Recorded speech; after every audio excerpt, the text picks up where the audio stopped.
for me to cook on. Close fish, yeah, too strong. Team AI, chop it up at the chop shop. Top notch with the king flow, the hot shot. Cop squats in, listen to the real. Jumping like hopscotch, nobody harder than, oh, no, think not. Not only citywide, but nationwide. Superlative, keep it locked like them Haitian guys. Put the truth in the airwaves, we talk about it.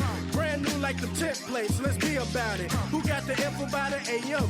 Jono be the rapper, got them jamming when they play him. Staying in my lane, they ain't gotta okay him. Who the host with the scoop? Yeah, they gon' say him. Ivey, so superlative like a bag of drippos. Show you where the bricks at, Cincinnati red tag. One time where my people at. Team NI where my people at. It's the 5-1-3, yeah, you know the flow. What's the word, Nate? Let them know the show. One time where my people at. Team NI where my people at. My people at.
Good morning, everybody.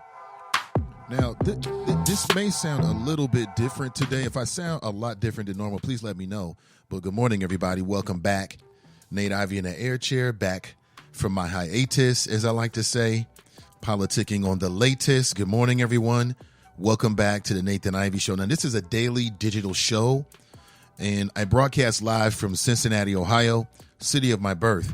If you'd like to transform your brainwaves into digital talk radio waves over the next 2 hours, you can do so by dialing this number, 513-873-7134.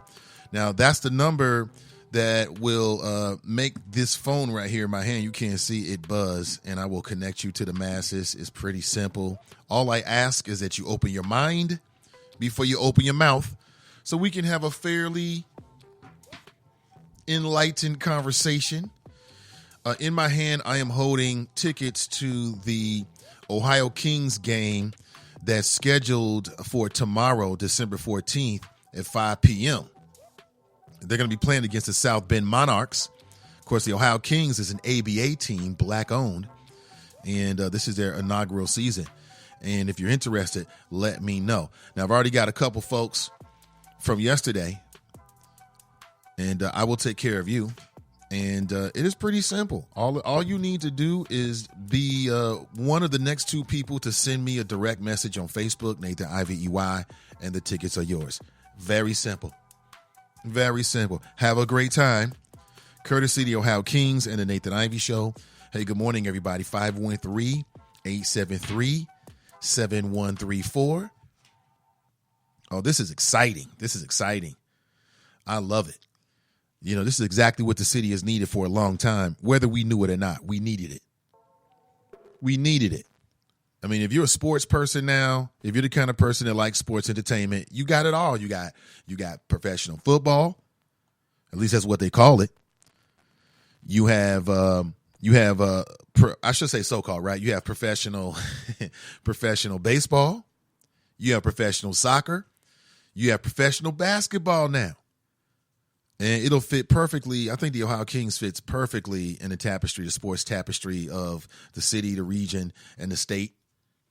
Of course, remember we had the Cincinnati Royals many, many years ago.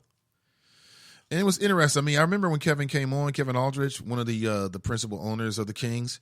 I remember when he talked about, 2 months ago, and he kind of ran us through it. I thought it was a very inspiring story.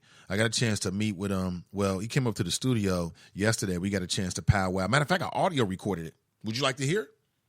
I may make that available for you this morning. I'll certainly put it online later. But, we had a good conversation. He was kind of telling me what it was like, just a little bit more intimately about what it was like to put the process together and then what it felt like to be at the first game. And it was quite interesting. It's very interesting. He had already told me, I kind of remember it later, but he told me once again, why they decided to name it the Ohio Kings. And one of the reasons is just, it's the king. We all African kings. That's part of it. That's a part of it. And I love it. I love it. Good morning to you. 513-873-7134. Now you've got my number. Now, in today's show, I'm going to talk about current events. There's some things that must be discussed that happened within the last 24 hours. But I want to start looking back and reflecting. Here we are as we get ready for the last weeks of the calendar year 2019. We're closing out a decade, and we're getting ready for 2020, right? 2020 sounds like the future, right? 2020 sounds like the future. Oh, by the way, today is Friday the 13th. Do you believe in conspiracies and superstitions and spells and all this kind of stuff? I do not.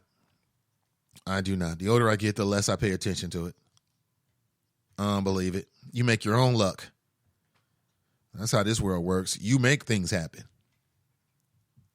Not that you are in control, because you certainly are not. That was a crazy story right there. Good morning to you. Today's Friday. We made it. What are you doing this weekend other than going to see the Ohio Kings tomorrow? What are you doing this weekend? Tip-off is at 5 p.m.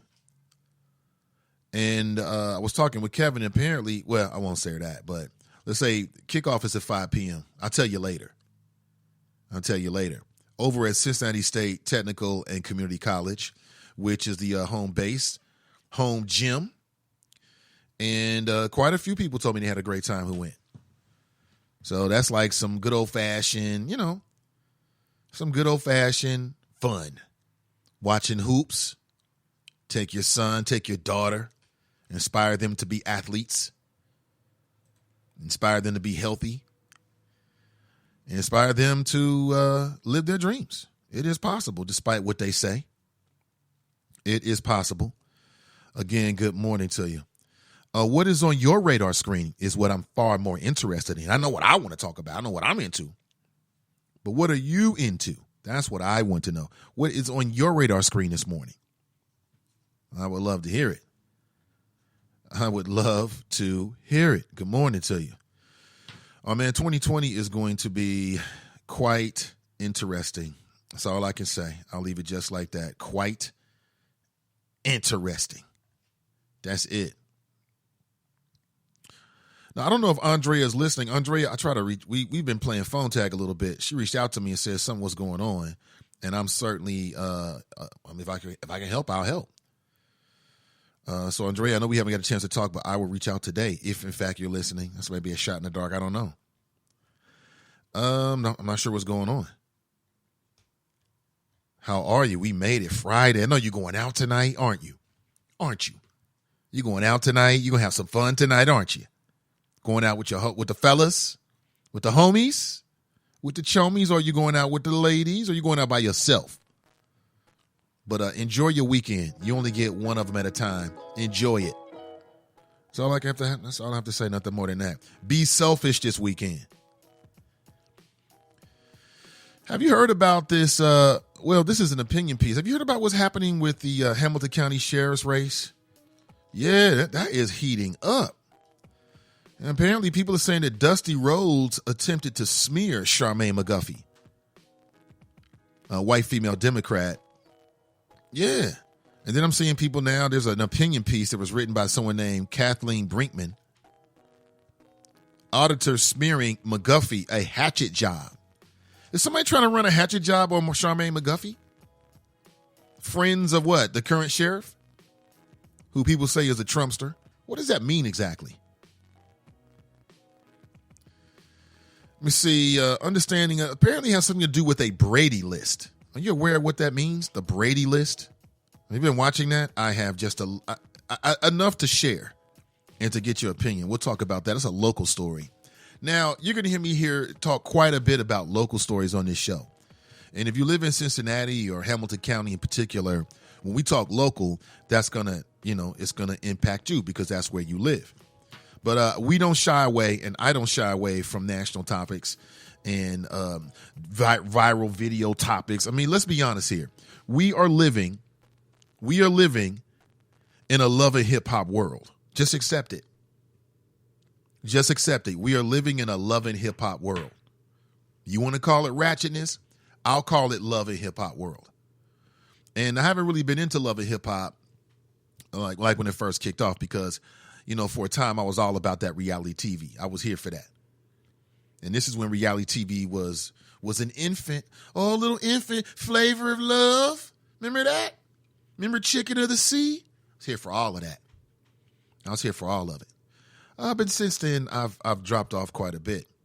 But I do catch the highlights of the ratchetness. And one of the most interesting things that have happened in that world within the last few months is this love triangle between the members of a rap group, pop group, R&B group, B2K. I did a poll, and there's not a whole, there was a few B2K fans out there, but not a whole lot. Fellas, I don't expect you to say that you were a fan of B2K. And, of course, the lead singer of that group was a guy named Omarion. And one of the backup singers, one of the fellas in the group, is a guy named Little Fizz, who always seemed a little shisty to me, a little shifty.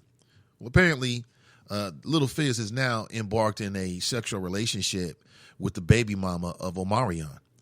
And that's been all the rage. People have been talking about it. But there has been some developments, which goes back to something that I've said many times before. Like when somebody try to do you dirty. The whole Little Fizz, April Jones, who was here, by the way. Shout out to Ask Ashley. She was here in the city, I think, recently doing an event. And she's getting this woman named April Jones. If you don't know who she is, then it's no big deal. I'm talking to the folks that do. And but we can all understand the concept of a love triangle. Have you ever been in a love triangle before? It was you and two other people. Fellas, have you ever competed for the affections of a woman while she was seeing other people or maybe going back and forth or whatever?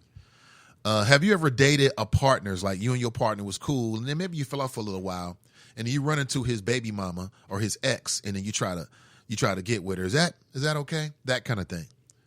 But what was so happening? Why it's so interesting is, like I said, these are concepts that people deal with. Maybe they're younger or older. Maybe you have yet or have not yet, to deal with something like that. But a lot of people do. But what I thought was interesting is how it's all kind of playing out. I caught a little bit of the reunion last night. I'm not sure when this was. I'm a YouTuber at this point in terms of consuming my media. And it was quite interesting. I'm here for that drama. They was roasting them. And from a distance, man, that does look pretty bad. You know what I'm saying? You in a band with a dude. You know what I'm saying? You have children with this girl. Now, you never get married. And that's the thing about it. You never get married. Like, if you don't get married to a woman and you have kids with her, that don't really mean anything. You just have children with this woman. There's no real, give a F back and forth about what you're doing and stuff like that. It's just the way it is. That's just the way it is. Fellas, I don't know, man. I mean, from a distance, it seems like it's cheaper to keep her. That's what it seems like. I mean, in terms of the cost in your life, that's what it seems like to me. You're going to have kids with her, wife her up. Wife her up before you have kids with her. That seems to me to be all this, 99% of the stuff I see is baby mama drama. These are people that had sex, had kids, but they never had any kind of marital relationship. That's when all the stuff starts to happen. You know what I'm saying? I don't know what it is. I know what it is. It's, people having sex and then having kids and they're not really ready to have kids. Like, some relationships should just be sexual. You feel what I'm saying? But, sometimes people take it further, and you take what should be just a sexual relationship or a friendship, and now you want to bring kids into it. These are adults that typically get caught up in the game, and they get caught up in their feelings and their morality and things like that. But it just seems to me that that's going that way causes a lot more problems, like this kind of situation. So it was so interesting that so you got these three characters. You got this little Fizz character who is in a boy band or was in a boy band. Now he's on reality television. You got the woman in the middle who has children with one man, but now she's dating the bandmate. And all of the internet has something to say about it. What I did love is when I saw Omarion, he did an interview with DJ Vlad. And in that interview, he was asked about it. And it was a pretty popular interview. I think it's kind of like 3 million views. One of DJ Vlad's most popular interviews of the entire year, right? Everybody's about this. In the interview, Omarion played it super cool. He was completely unbothered. And then about 2 weeks later, we found out why. Well, this was a big year for B2K. B2K had a big tour. They grossed about $5-6 million, right? Now, to give you some perspective, they went on tour a couple years back. It was a 22-city tour, and they grossed about $5 million at the end of it. Well, the tour that B2K did this year was only 3 dates. It was like they did one at the Oracle, one in Atlanta, and one in LA. Okay. Gross nearly as much money. Everybody's like, is a big financial success. Everybody's looking for the next tour. Well, here's the thing about it. You got this group B2K. It's got 4 members of them, but only one of the members is a star outside of the group. That's Omarion. He's got platinum hits, multi-platinum hits with Janae Aiko and Chris Brown, and he's got multiple albums he put out by himself. So on Little Fizz's birthday, his new girlfriend, April Jones, they put up something on Instagram where they were canoodling and kissing. And I mean, just imagine this scenario, fellas. You're in a band with this guy, which means you work together, right? And being in a band, I think, it's work, but I'm sure there's also a lot of relationship stuff that goes along. You and your lady break up. Your bandmate is now seeing your lady. They go on Instagram talking all kind of ish about how he's better sexually and she's never had sex like this before. I mean, what the hell's going on? Why am I telling you this? Because it underscores something that I've said before. Success is the sweetest revenge. When somebody do you wrong, you don't have to do nothing but leave and be successful. And that's what Omarion did this year. So on the very same birthday in which, his ex and his bandmate are canoodling in public and posting photographs about how they have the best sex together, he drops that he's got a brand new tour. Minus B2K. He's going out on tour with some other guys from the same era. Cha-ching. Checkmate. It was beautiful. I love it. It's a message. It's an example for us all. You ain't got to break no windows. You don't have to scream and yell. You don't have to get on internet. Just live your life. Just live your life and go be successful. And if you had a good influence in that person's life, you not being in their life is all you got to do. You don't have to do nothing else. I'm going to break her windows. I'm going to do this. You don't have to do all of that. Why are you going to do all of that? Just go live your life and be successful. And the universe will take care of everything else. I thought that was quite interesting. The internet is giving Omarion mass props for the way he dealt with all of that. And when I watched some of the videos within the last 24 hours, it just kind of jogged up all those memories and those thoughts. And I wanted to share that flow with you. You ain't got to be nasty. You ain't got to do all of that. Just go do your thing. That's it. Fellas, this is particularly for you. Okay, learn from this. You've been good to a woman, had a relationship with her, she tried to dog you out, you ain't got to say nothing. You don't have to go on the internet. You don't have to put, I don't know what these dudes do, but you don't have to do whatever. We see people making mistakes and getting in the media and getting arrested. All you have to do is whatever you said your goal was when you was with her, go do it. That's all you got to do. You said you was going to do this, you're going to open some new stores, you're going to go do it. Go do it. That's all you got to do. And the rest will take care of itself. That's all you got to do. 513-873-7134. And I think I told my story a couple months, maybe about a month ago, about the little love triangle I got into. It was not even really a love triangle. It was just some young people stuff. That's all that was. I'm like 18. What the hell do I know? I didn't know a damn thing. Thought I knew everything. Just like you when you were 18. Unless you're 18 now. And you're probably thinking, I do know everything. Right? Good morning to you. 513-873-7134 if you'd like to share your thoughts. Let me post some stuff for you. I want you to check this out so you can follow along with the conversation this morning. If you're inclined to do so, you might want to just kick back and just chill out. And I've been saying this for some time, but I think that I want to look forward to 2020 for two reasons. I want to give you a sense of what my plans are for 2020. I want to give you some sense of what my plans are with this show for 2020. And then I want to look then beyond the show in terms of like politically and culturally, just a few things that may be on your radar screen already. But if not, I want to put it on your radar screen. So that's what my plan is for today's show. Hopefully it's something you can get into. All right. I really appreciate it. I see the minister's in the house. Good morning, minister. We had a good time with the whole minister who's not a minister. That was a lot of fun. The minister's in the house. The minister of info. Well, we got royalty in here. What? Is this true that Cynthia Erivo is going to earn a Golden Globe nomination for Harriet? Is that true? Is that true? I don't know. She's there's a big controversy about, should a British actress play Harriet Tubman? And I think the answer is absolutely no. It's very disrespectful, quite honestly. It's very disrespectful. I mean, come on now. Right?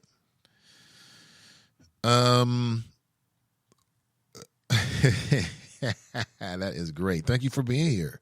Appreciate it. Yeah, appreciate it.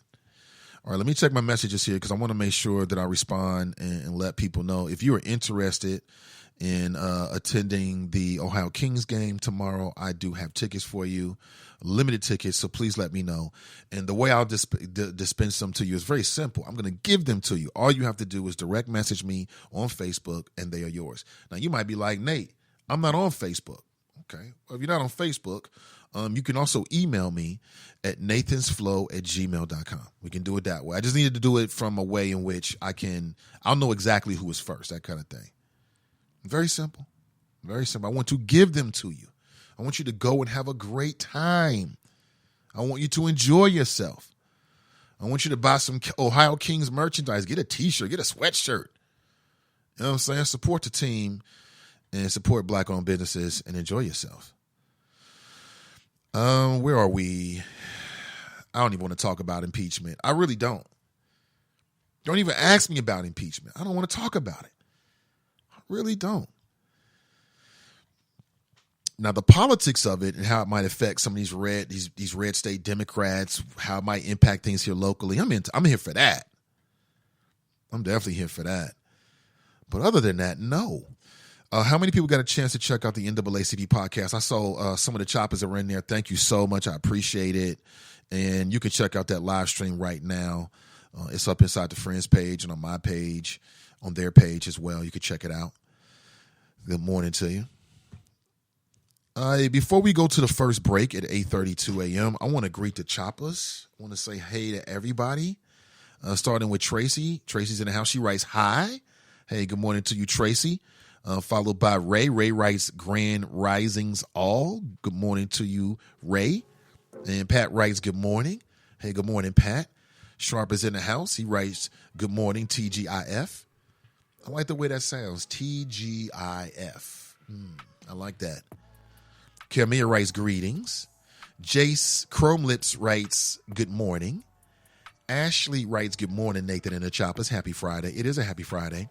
Mike Jones writes, good morning, Choppers. Salute to the number one podcast out. I appreciate that. There's something like 200,000 podcasts out there right now, I think I read recently. 275,000 podcasts online. I'm not making that up. Clue Magic writes, good morning, Nate and the Choppers TGIF. What's up, Clue? What's up, Jared? What's up, Brenda? What's up, CJ? What's up, Renee? Andrea said LR allegedly has been trying to sleep with her. I'm going to see if I can get her to call.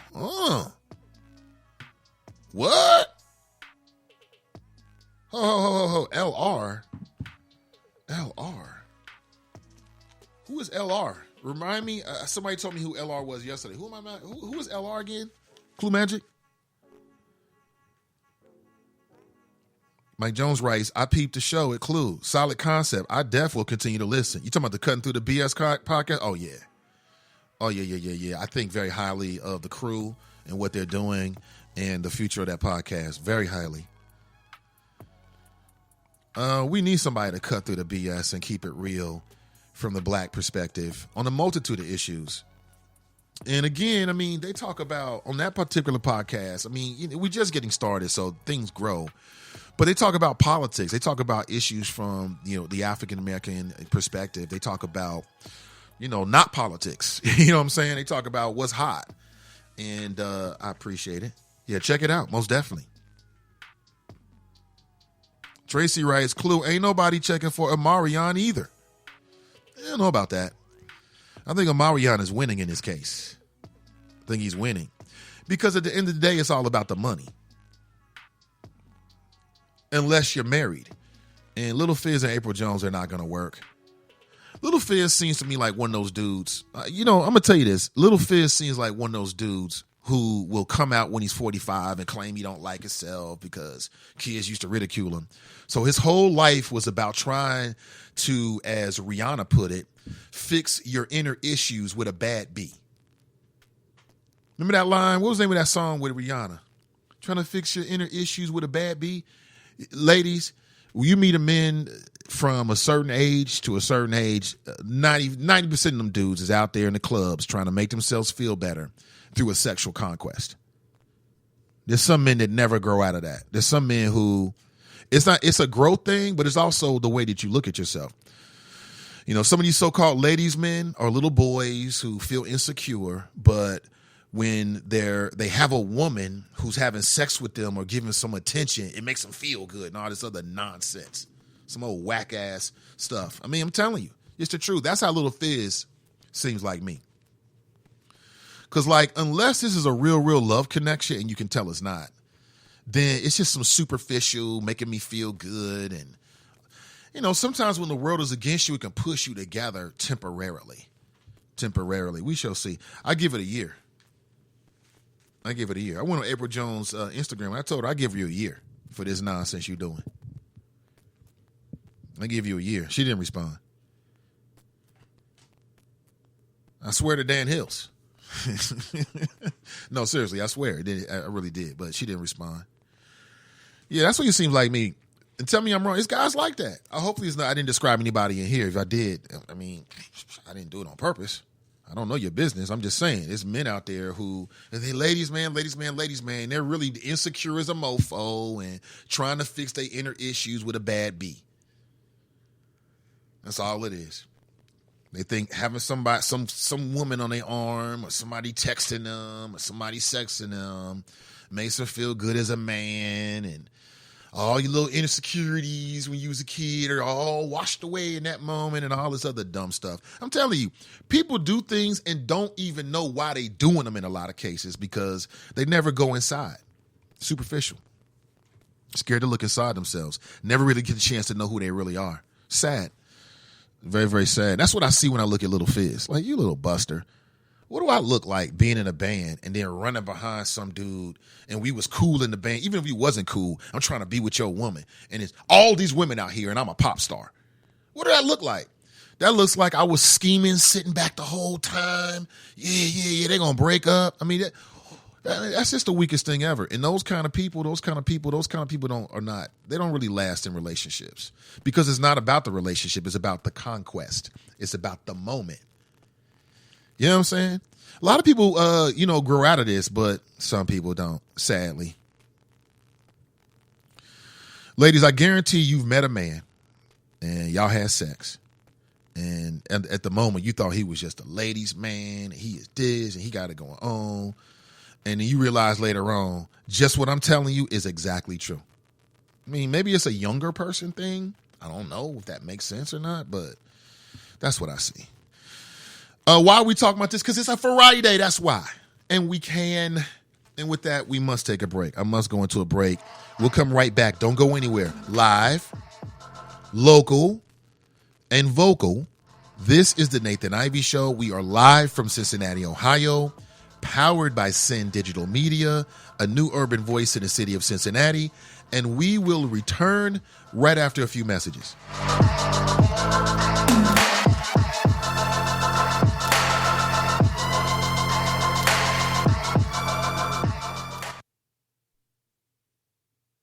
With the Bloomberg Urban Report, I'm Chuck Kamlick. President Trump uses Twitter. Beyoncé used Instagram to let her 135 million followers know that she's coming out with a new sneaker in January. It's basically a relaunch of her Ivy Park brand with Adidas.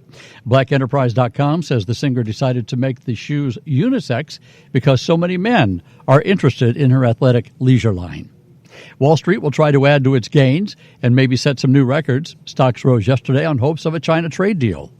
Oracle stock may fall after that company reported sales that were short of Wall Street estimates. Demand for Oracle software keeps getting weaker as the company tries to transition to a cloud service business. Mattress maker Casper is cutting about 30 jobs. The business is okay. The company's trying to clean up its balance sheet, though, as it prepares to offer stock to the public. And shares of Hertz and other car rental services may get dented after Lyft said it was starting a rental car service in Los Angeles and San Francisco. That's your Bloomberg Urban Report. I'm Chuck Kamlick.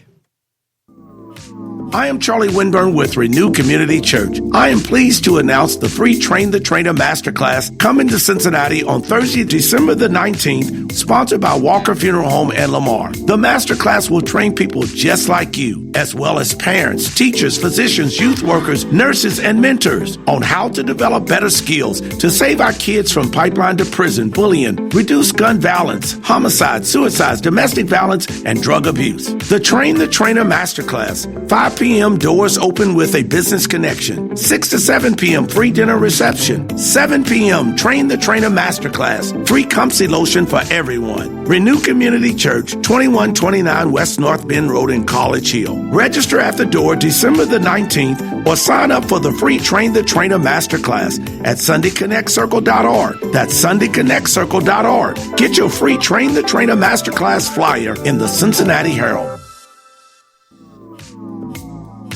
I am Charlie Winburn with Renew Community Church. Are you struggling with something right now in your life that no matter how hard you work on that struggle, it just never seems to go away? A health challenge, a mental challenge, a financial or relationship struggle. Did you know that 100% of your current struggles are due to what negatively happened to you from birth to 7 years of age? Did you know that there is something that you could do about this struggle? Let us help you rewrite your life, along with 200 other leaders that I plan to train in this life-changing masterclass. Sign up today for the free Train the Trainer Masterclass, being held on Thursday, December the 19th at Renew Community Church. Food and refreshments will be served. Go to SundayConnectCircle.org and sign up for free. That's SundayConnectCircle.org and sign up for the free Train the Trainer Masterclass.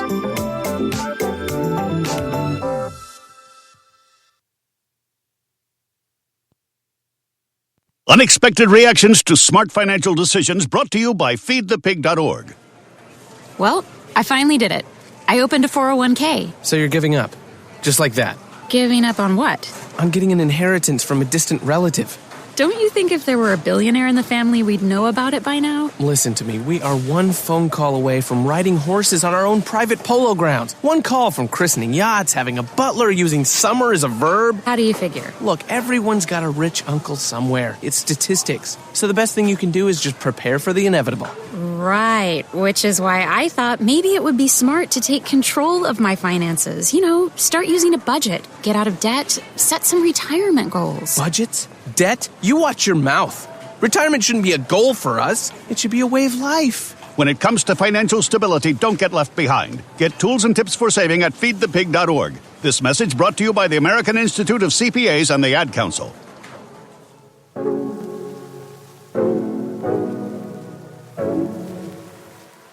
right, good morning, everybody. Welcome back. Oh, I'm completely being drowned out. There it is. There it is. Good morning, everybody.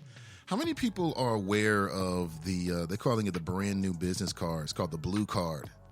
I'm just wondering, it's essentially it's like a smart business card. So what you do if you're out somewhere, instead of giving someone your card, what you do is you let them scan your Blue Card, and then all of your information will come directly into, I guess, their V card or to their phone. Anybody use anything like that before? Have you ever used it before? I'm just curious to see if it actually works the way they say it does. Let me know. Good morning. Good morning. Good morning to all the choppers that have birthdays. I appreciate you for being alive so you can listen to my show. I appreciate that. I know, so self-serving. I know, right? But thank you for being here. I want to remind you that the Cincinnati Police Department they have open registration right now. Have you ever considered a career in law enforcement? Do you know of anyone who's ever talked about or has been thinking about a career in law enforcement? This could be their opportunity. I'm going to post a link right now where you can find more information and also apply directly. And with this link, follow this link, you'll get information about almost everything you could actually ever want to know in terms of the benefits, the opportunities are available, the various opportunities available, and then also information about the physical performance tests and things like that, the information that you'll need to know so you can be the strongest recruit that you can possibly be. Now, the police academy is a 28-week academy, as I understand it, and you must be 21 years of age by the time that you end it. You must be eligible to have to work in the United States. You must have a driver's license and be in good standing. All of that must be in place if you are going to think about applying to be a Cincinnati police officer. And let me just say this about this process. As I said before, I'm a pragmatist. As I understand it, there's going to be another police academy. There will be new recruits. This process is going to go forward. My interest is, I think, that having more officers that live where I live, that live in the Cincinnati area, that look the way I look, that feel the way I do, that it's about servant leadership. It's about having a good relationship in our community. And if we look at the headlines, and we will not shy away from any of the conversations, we are not going to shy away from any of that as it relates to law enforcement locally or nationally. But as you look at this, I mean, I think at the tip of the spear, the first decision we need to look at is the type of recruits, the type of individuals that are being recruited. And that's why I want you to share this within your own circles, wherever it may be. Because I think there's a difference if you have an officer that lives in the Cincinnati area and now you're patrolling the streets in Cincinnati. I mean, the very least, you're probably going to run into more people that you know, at the very least. You went to high school and graduated in Cincinnati, and I understand we've got different high schools and some are further out than others. But that's why I said, I mean, I think that the police force should be a reflection of us. Not just in terms of what we want in the standards, but in actually who is on the force. And it starts with registration.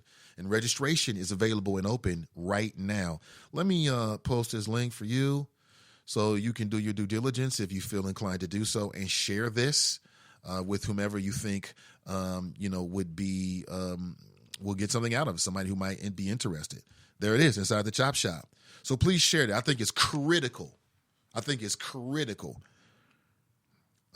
Who goes through the registration process, who goes to the academy, who becomes a police officer. I think it makes a difference. So, for instance, if I left Cincinnati and went to, let's say, Milwaukee, and I became a law enforcement official, I'm going to do a great job. But it would be different. It would be different, honestly, if it was in Cincinnati. Because in Cincinnati, I'm going to run the people I went to high school with. I'm going to run the people that I've worked with in various jobs. I'm going to run the people who I know. I'm going to run the family members. And I think that has an impact on how you view the citizens that you are now serving as a law enforcement official. I'll say over in some cases, because our society and the courts give law enforcement officials wide latitude, especially with their day-to-day one-on-one interactions. So again, I just bring this all back to say, I think it starts with the types of recruits, who's being recruited, where they're coming from, You got somebody that, let's say, grew up in Avondale, becomes a member of law enforcement. Something tells me that person is going to view when they are patrolling Avondale, if in fact that's where they are going to be patrolling, something tells me they're going to patrol it, they're going to look at it differently. Something tells me they're probably going to have a more sympathetic eye. That's just me. You might feel differently, but you got the information. Please share if you feel inclined to do so. Somebody writes, what was this? Right, Nate. Anytime something is bogus, that word is Dan Hill's right. Right. Yeah, exactly. Anytime something is bogus, the word is Dan Hill's. I thought Lil Fizz was a flat soft drink. No, Lil Fizz is actually a rap name. Probably one of the worst rap names in ever. It really is, Lil Fizz. But, it's probably cool when you're younger, but the older you get at some point, I mean, even Lil Bow Wow became Bow Wow. You know what I'm saying? So, Lil Fizz, Jesse writes, when the money runs out, she will be gone. That's exactly what's going to happen. They all made about $1 million. B2K is a 4-member group, right? Yeah, 4-member group. They all made about $1 million after, all expenses for doing 3 concerts. So let me get this straight. Ho. So let me, just for a second. I'm Little Fizz for a second. I'm an entertainer. This is what I do. I make money. I was part of his legacy group. Omarion is the leader of the group. He's the guy who sings all the songs. He plays a very important role in this group. As a group, we just made $1 million in 3 days. We made $333,000 a day singing old ass songs to screaming women. Do you think that I'm going to mess that up over what time is it? Over a woman? She better have 2-3 mil already. What world is this? So maybe it's love. Maybe it's love because my mentality is different. Maybe I'm different. We just made $300,000 singing songs from 20 years ago. And I'm going to mess that up to be with his ex-baby mama. Is ridiculous. It's utterly ridiculous. But I guess, people have different ways of looking at things. For me, it's not even possible. Take the money out of it. I still ain't doing it. But when you add the money to it, I'm like, okay. Okay, but I guess they say money's not everything. And money's not everything to me, quite obviously. But, I'm just saying. It just doesn't make a lot of sense. Kermia writes, greetings. Good morning to you. Brenda writes, TGIF. I think I'm catching up here very slowly. Omarion didn't give a F. Ain't nobody come to see Lil Fizz, right? I mean, dude, play your position. Now this dude is out on tour with some other guys from the era doing his own songs. It's a wrap. When the money runs out, he's going to turn on her. They're going to turn on each other. That's how it goes. Morning, Nate in the Choppers. Hashtag Ukraine in the membrane. Hashtag people don't dance no more. Hashtag drop little drop X. Little drop X. That is hilarious. Little drop X. Somebody says they're going to continue to listen to the show. That's great. I saw somebody else yesterday or when we was doing that show. People were so interested, man. I ain't going to put it out there. The minister's in the house. He writes, good morning, Nate.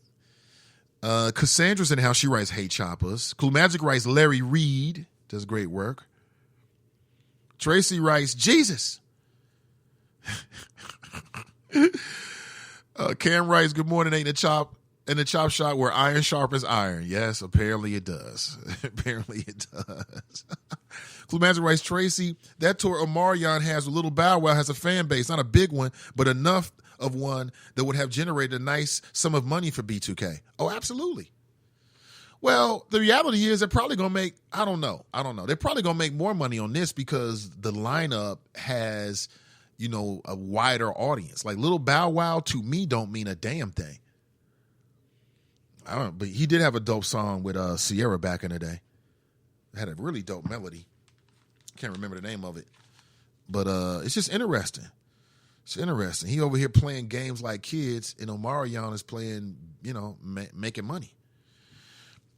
Let me see here. Good morning, Tanika. Good to see you.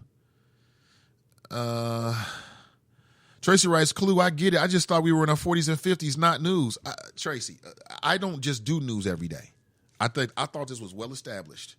I talk about people, politics, and pleasure. This is a commentary-driven show where we talk about news items, but that's not the entirety of it. And I disagree with you. I think people always try, and maybe not you, but I think people try to act like they don't be watching stuff and they really they want to be watching it. I don't do that. I just keep it real. Yes, I'm here for some of this drama. Let me see. Good morning to you, Tony. Let me see. Mike Jones writes, I mean, we do need more black people, black popo, right, at CAM? Oh, absolutely. Oh, absolutely we do. And again, have you ever been pulled over and you look back, you see a black officer, you feel a little bit better, don't you? Now, you never know, because you never know the personalities of individuals that show up on the scene. But we all know what it is. I think it's not just race, but I also think it's proximity. I think it's geography. Like, I think that if, and I'm not sure this is possible, but I think that if like all of law enforcement from around the country, if they actually lived in the same cities and particular locales that they police, I think they would bring a different attitude to it, because this is your neighborhood. This is where you live. And, you're always going to look at that differently if it's home. At least I do. Maybe I'm to speak of myself. Let's see here. Kush writes, good morning, Nate and the Choppers. Alpha male strategies explain the Omarion Little Fear situation best. Alpha male strategies? What is that? What's up, Majestic? Alpha male strategies? What is this? Okay, I see this brother doing this thing on YouTube. Okay, I'll check this out. Beautiful. Love it. Well, but Omarion got 2 kids with her, so whatever money he got from his solo career, he probably going to pay her child support. Either way, Little Fear's whack for that. Thank you, Cassandra. Either way. And see, when you do dirt like that, it comes back on you sometimes. Not always, but sometimes it'll come back on you. And it'll manifest to you in the same way in which you doled it out. You ever notice that? Life can be quite interesting if you're quiet and you just sit back and watch. It can be very interesting. Let's see.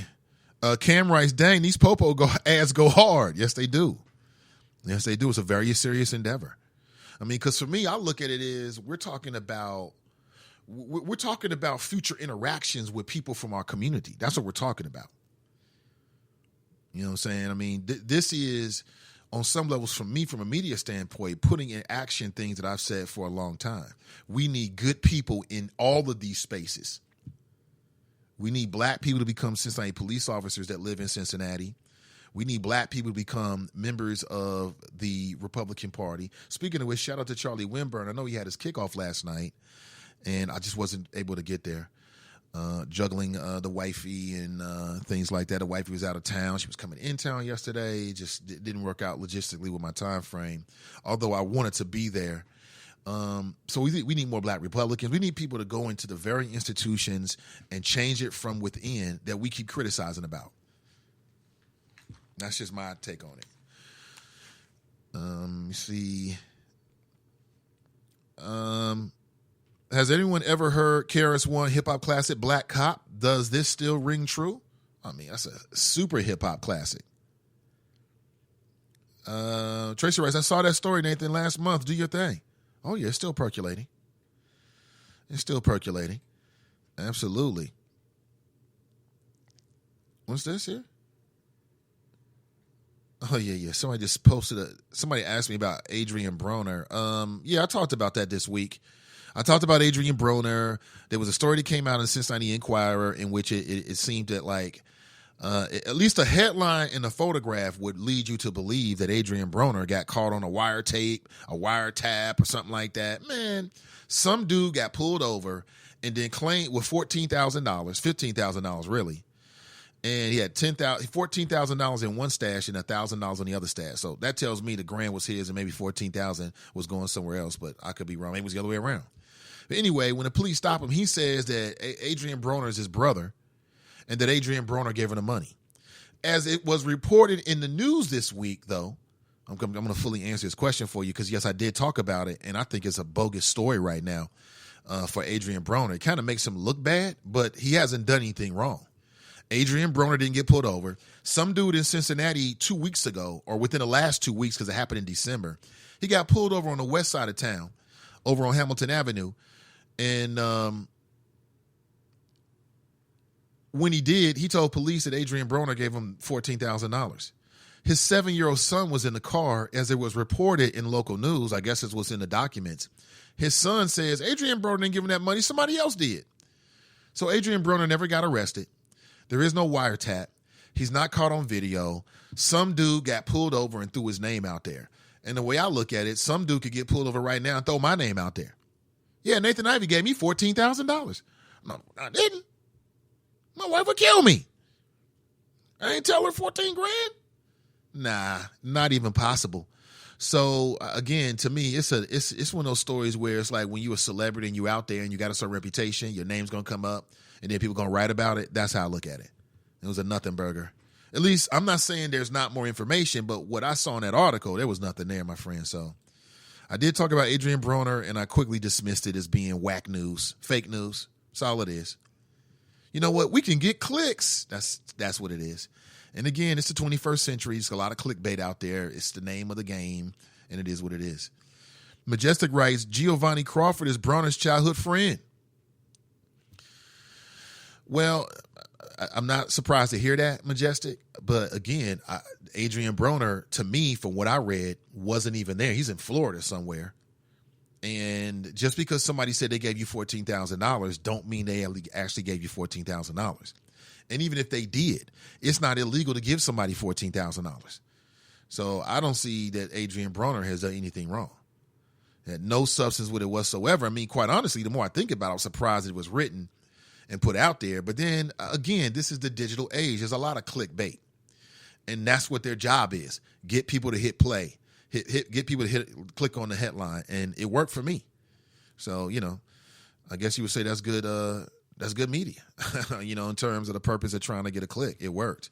But in terms of making any kind of case that Adrian Broner, who I like, a lot of people hate on Adrian Broner.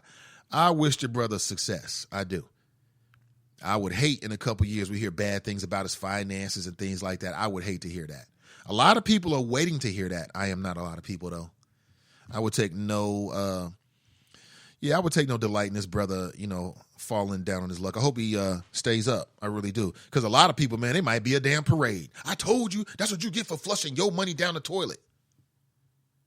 Yeah, a video was released years ago of Adrian Broner because he was so rich. Like, man, I don't do no 20s. He's just flushing $20 bills down the toilet. People were mad about that. Like, how could he do that? It's his money. If he wants to stack all his money in a bonfire and burn it, and then, which I think would be pretty nasty, but while he's roasting it, he eats marshmallows, hey, go right ahead. That's your money. I wouldn't shed a tear. I wouldn't feel anything. Now, if it was my money, we got a problem. We got a real problem. But in America, you can listen. If you want to take all his money and buy alcohol and buy a lot of frivolous things that'll take his money really quickly, he's got his right.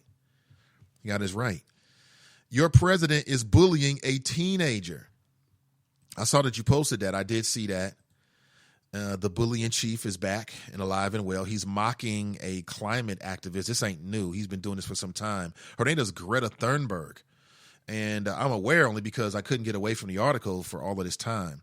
Well, two things. One, I think that what Greta is saying, black people should pay attention to it because she's talking about the threats to our climate. She's talking about how we're running out of water in parts around the country and around the world. She's talking about issues there are no bigger issues than the climate. The climate is more important than what's happening with the black family. I'm going to say this again. The climate is more important than slavery, is more important than reparations.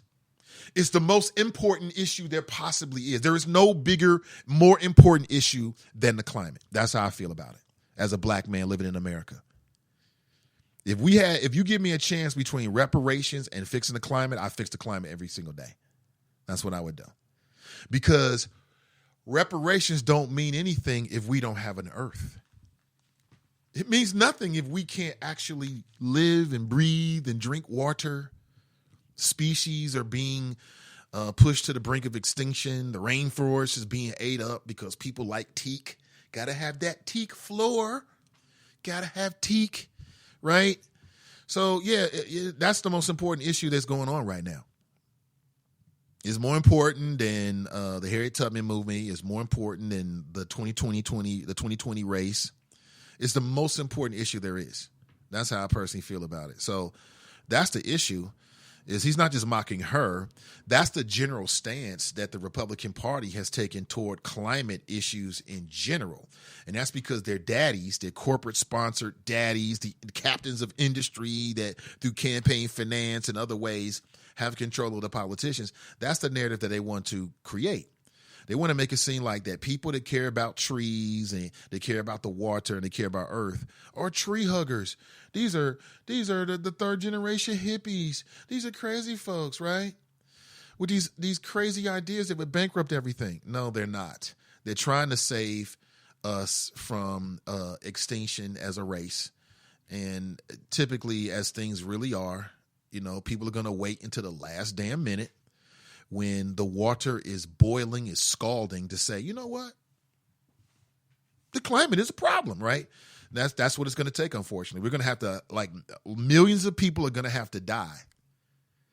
Or millions of people are going to have to deal with a week of water insecurity and things like that before they start to realize, this can run out. This is a problem. And that's unfortunate. It's very unfortunate. So, Tracy, 1,000%, I share, the sentiment that the climate is important. In terms of the person-to-person bullying, that's what Trump does. That's what Trump does. Twitter will shut down other accounts because of stuff that Trump does. If you try to do the stuff that Trump does, they'll shut you down. Oh, that's hate speech.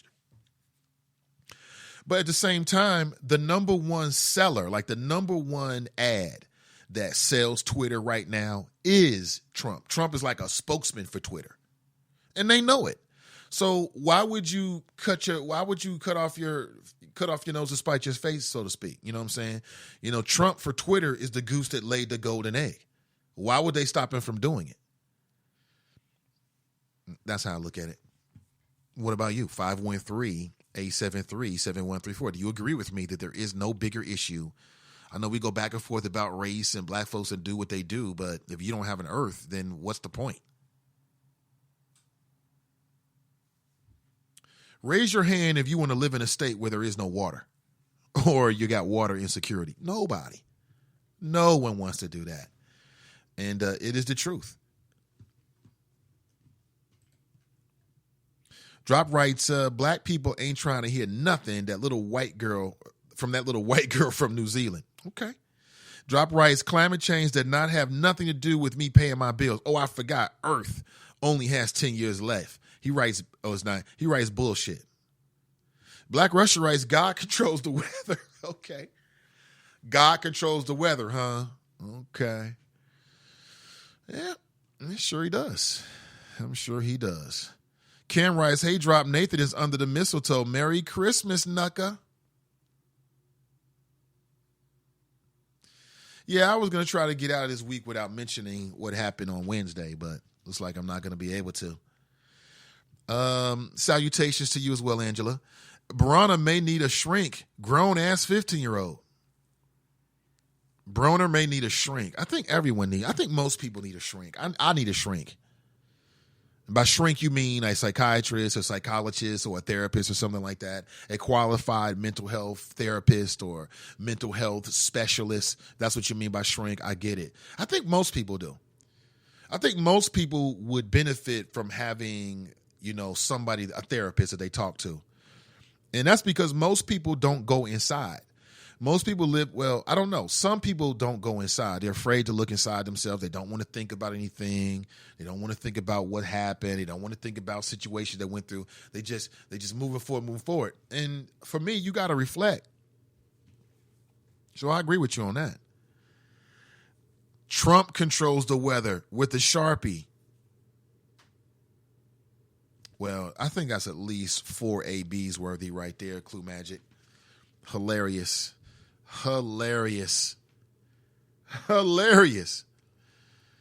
Oh, my God. Tracy writes, who gonna write this off as that's what Trump does and nobody can touch Barron? It's no difference than you saying yesterday that's just the internet when I called yesterday. Knock it off. No,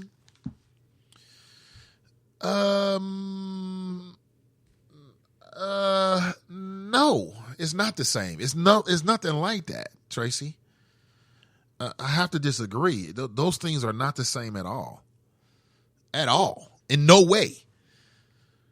So yesterday we were having a conversation because you were telling me that I should unblock Black Lion.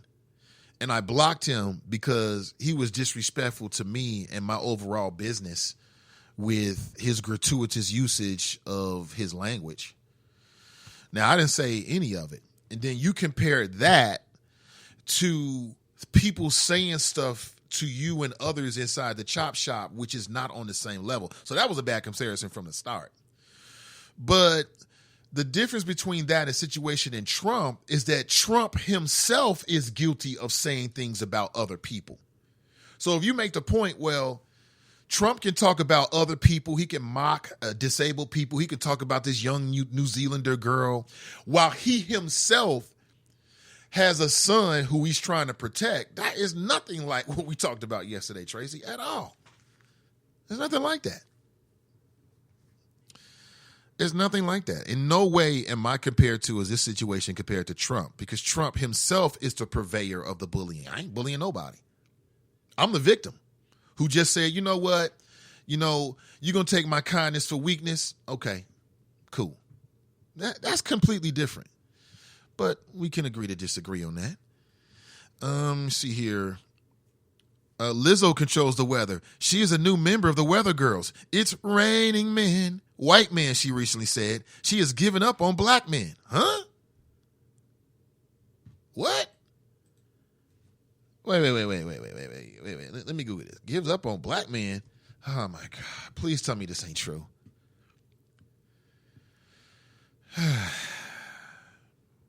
Singer Lizzo gives up on black men, wants a white man. This is actually going back a couple months in September. I had no idea.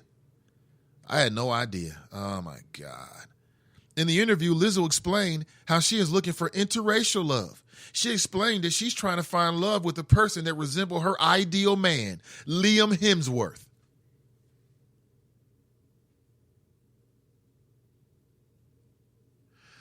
A.K.A. Thor.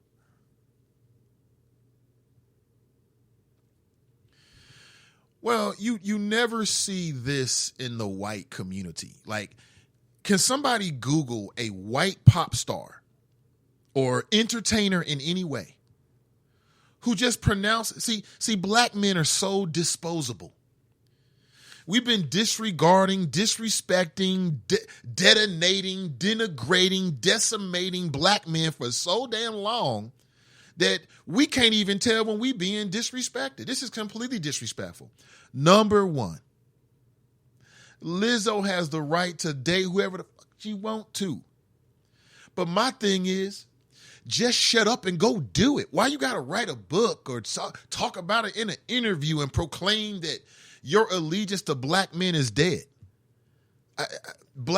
Some black women feel the need to do this, and I just will never understand it. But black men have been disposable in real life. We've been disposable in popular culture. First, Yeoman Jackson's going down to this planet. Yeoman Jackson ain't coming back. Right? Disposable in the movies. So in real life, black men are discardable and disposable. So, that's great. She probably just, disappoint a brother anyway. You know what I'm saying? She probably just bring hell to his life anyway. She probably should go do that. I had no idea. Oh, dear Lord.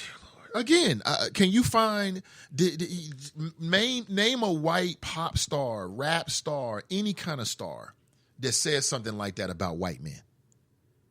You know what? I'm done with white men. You'll never hear a white woman say, I'm done with white men. These white men have disappointed me. I'm going to the brothers. You will never see that. But there is so many books about black women after black woman has got to chronicle her story. And, she got to write a book and tell you the steps to the interracial love and all. I just don't understand it. Well, I do understand this, but it's very, very disappointing. I'm not surprised, though. Lizzo seems like the type. She seems like the type. And I hope she finds what she's looking for. We all deserve to be happy, they say anyway. Or we think anyway. Oh, man. Nate, Thor is Chris, not Liam. Liam was married to Miley Cyrus and is the less attractive brother. Okay. Let me see. I thought Liam Hemsworth was Thor. You sure about that? Let me look it up. I don't know. I just see Hemsworth. Okay, Liam Hemsworth is the little brother. Okay, I see that now. Chris Hemsworth, thank you so much for the correction. See? That says great things about me. I don't know the difference, right? Sometimes ignorance about some things says great things about you. I'm ignorant. I have no idea. That's the one case in which being ignorant is okay.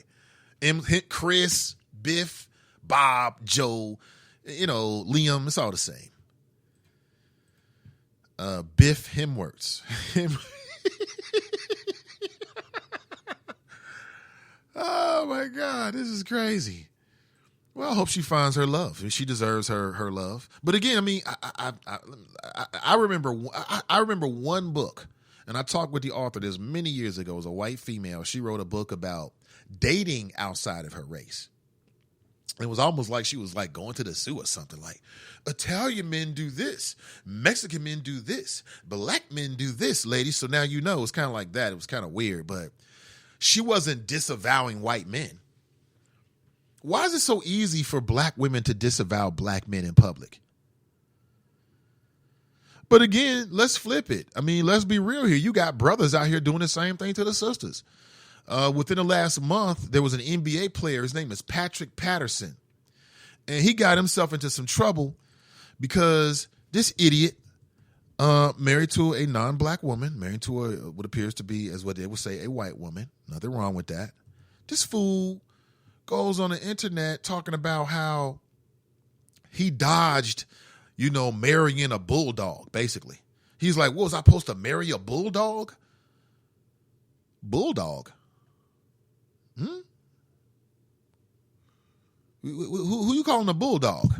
That's what he said. He's like, well, I'm supposed to marry some bulldog? Because I guess people was getting at him as to why he would marry a white woman. He was posed. I'm looking at the image right now. They're like a very happy couple. Oh, look at her. Okay. And there he is. He's an NBA player. He's not bad either. He plays for the Houston Rockets. Here's what he wrote. He wrote, what he wrote. How you going to refer to black women? Quote, so I should settle for a bulldog and act like I'm happy with my life and preach keep it in your race in the world as if Dr. King didn't fight and die for equality, acceptance, all cultures loving one another, and no hate. Oh, he's going to bring Dr. King into it. It's just amazing how what Dr. King said can kind of fit any scenario. Like you can take what Dr. King said about equality and acceptance, you can apply it to almost anything. And people do. But in this case, you had a black man married to a non-black woman. I don't know if she's white or it looks like she's Brazilian or something like that. I don't know. And when they ask him about it, he says, what am I supposed to? He refers to black women as bulldogs. So disrespectful, man. It's so disrespectful. And then when he got called out on Twitter about it, he apologized and kept it moving. I mean, I'm supposed to marry some bulldog? Bulldog? Your wife probably wishes she was Beyonce. B. Talking about bulldog. Very disrespectful. Now he claimed he wasn't talking about all black women. He was just talking about, that particular, internet troll, but it just wasn't a good look. See how we disrespect one another? See, I generally agree, Tanika, for the New Zealanders stepped into the political coliseum with her views. If you want to be off limits, stay out of where the gladiators play. I mean, yeah, and no Black Russia. I hear what you're saying, but, that's what Trump does. He's a bully. He's a bully. He'll use whatever leverage he can, whether that be Twitter or maybe it might be hundreds of millions of dollars of, government funding that's supposed to go to the Ukraine. Trump will use whatever he can to get what he wants. Now, some people say you call those people successful. Some people say you call those people cutthroat. Some people say you call that person the president. It is what it is. But I think there's a way to disagree without being disagreeable. And if there was anyone in the world who should do that and practice that, it should be the president. That's just me. I look at things differently. I know you probably disagree with that. That's how I see it.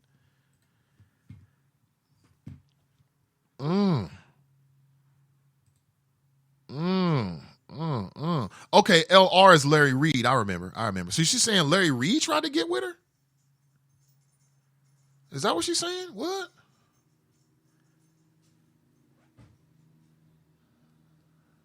Tony writes, Tay Diggs denounced Sister 2. He's down for the Asians. You know what? Tay Diggs did say something about it. You're right about that.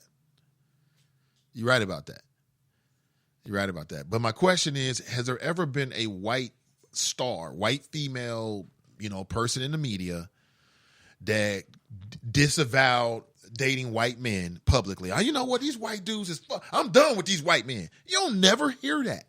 You never see it. You never see it. I'm not saying that they don't feel it. I'm just saying I don't remember it. Clue Magic writes, nah, she was famous before that. That was her second time checking Trump.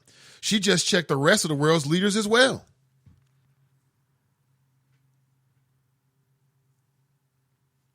Clue Magic writes, yep, Larry Reed tried to get some of Andrea's sugar. Well, I mean, I haven't talked to Andrea. I don't know that's what she's going to talk about. I'm going to reach out to her certainly after the show today. I don't know what Larry Reed's marital relationship status is. I mean, but, that's just two adults, isn't it? I mean, he shot his shot. Nothing wrong with that. Somebody going to shoot their shot. You know what I'm saying? So he shot his shot. I mean, did she say, was it something improper or something like that? Or what just happened? What happened? Jesse writes, Larry Reed seems suspect to me. Tracy writes, Larry Reed has a boyfriend. Oh, okay, so he's gay. I didn't know that. I had no idea. I still think he does a great job, though. I like his show. I'll continue to watch the show. He brings that drama. I like it. I'm here for it. So Larry Reed must be bisexual. Listen,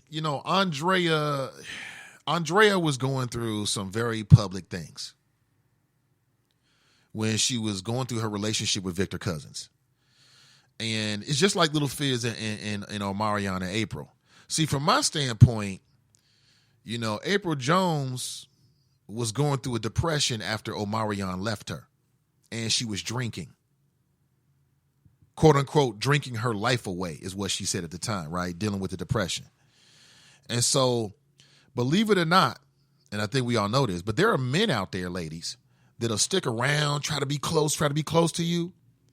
And when your husband mess up, or your boyfriend mess up, or the baby daddy mess up, they want to try to get in there and hit.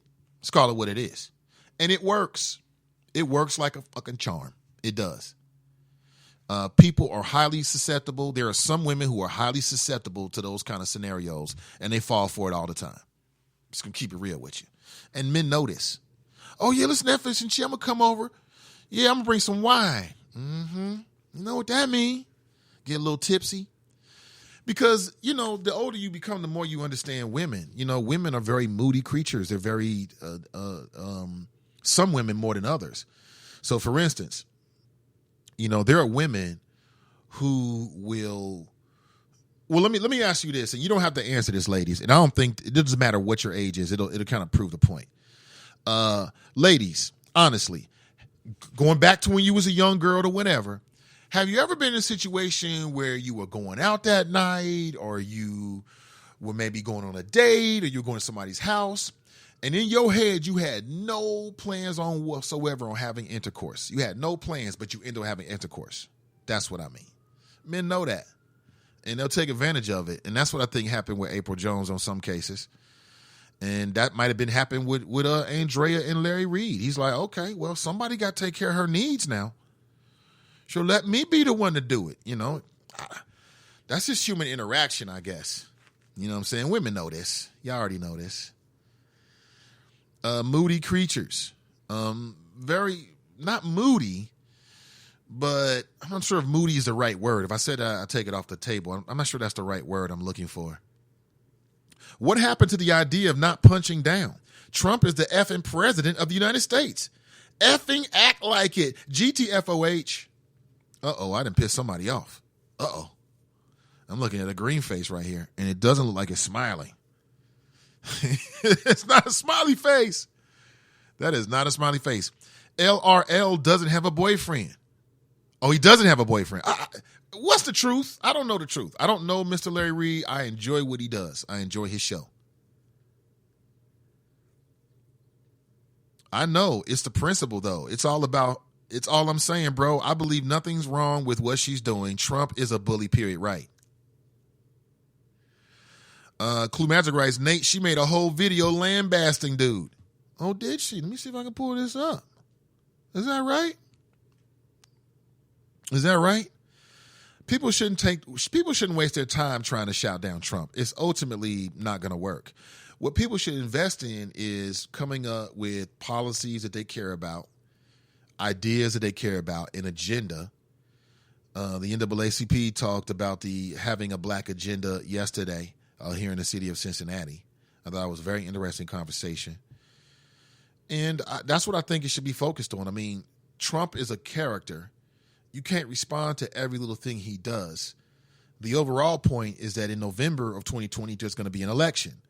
And in that election, there's going to be a decision. And that's all that really matters. Nothing else really matters. Tanika writes, he, LRL, does act a little suspect, though. Babyface made a whole career making songs about women being vulnerable. Yes, he did. Yeah. And there's men who will take advantage of it. Oh, okay. Oh, your husband messed up? Oh, okay. Damn. Well, I'm making some wings. Why don't you come all over? I got some of them bourbon chicken wings you like. With the real bourbon, come on over here. There it is. Next thing you know, boom. Happens just like that. Emotional would be a better word. Emotional would be a better word to describe what I was saying, but there's a better word other than that. I'm just saying that it happens a lot, and men take advantage of it. They do. I don't set these rules. I'm not saying I'm trying to do that. I'm just saying that's what happens. I get it, Tanika. I think the young lady has a right to advocate for whatever she wants, but people disagree with her, so they shouldn't disagree with her because she isn't 18? No, it's not about disagreeing. I think that if you're dealing with an 18-year-old, if you're dealing with an adult, you might talk to an adult differently than you talk to a child. In fact, you should. That's what I'm saying. I mean, you don't have to agree with her, but you ain't got to talk to her like she's a grown person because she's not. She's a child. Now, everybody gets biblical in the church, but they leave church and then don't put that stuff in practice. They say children would lead us, right? From the mouth of a child, something like that. I know it's in the Bible. I vaguely remember it. But we don't really put that in practice, though. Kids say something, go play football on the Xbox.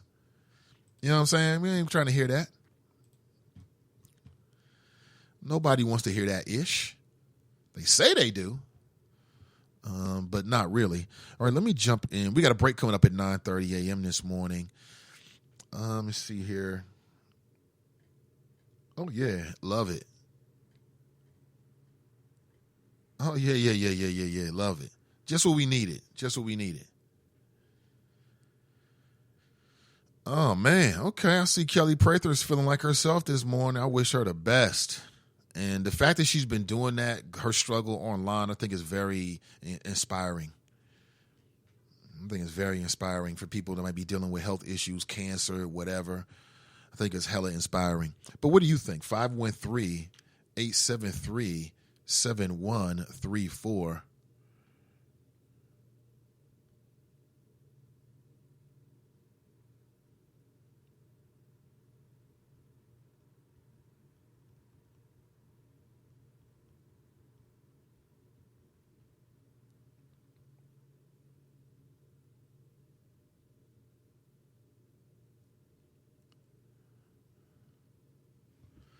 All right, send a message here. Let's see. Well, one thing that has happened is that, and I'm very happy to see this, is that Matt Bevin is no longer going to be the governor of Kentucky. He's no longer going to be the governor of Kentucky because the people elected him out. Same thing that people should do with Trump. Don't put any investment in this whole thing with the impeachment. Within the last 36, 48 hours, it's come out now that Mitch McConnell is saying, look, even if we go down this line, I'm going to do what I can to exonerate Trump. Trump is not going to be impeached by these Republican senators. It's just not going to happen. I don't see it happening at all. Okay? So don't put a lot of stock in the Democrats removing Donald Trump through impeachment. In fact, I'm putting no stock. Don't buy in any of that stock. That stock is worthless.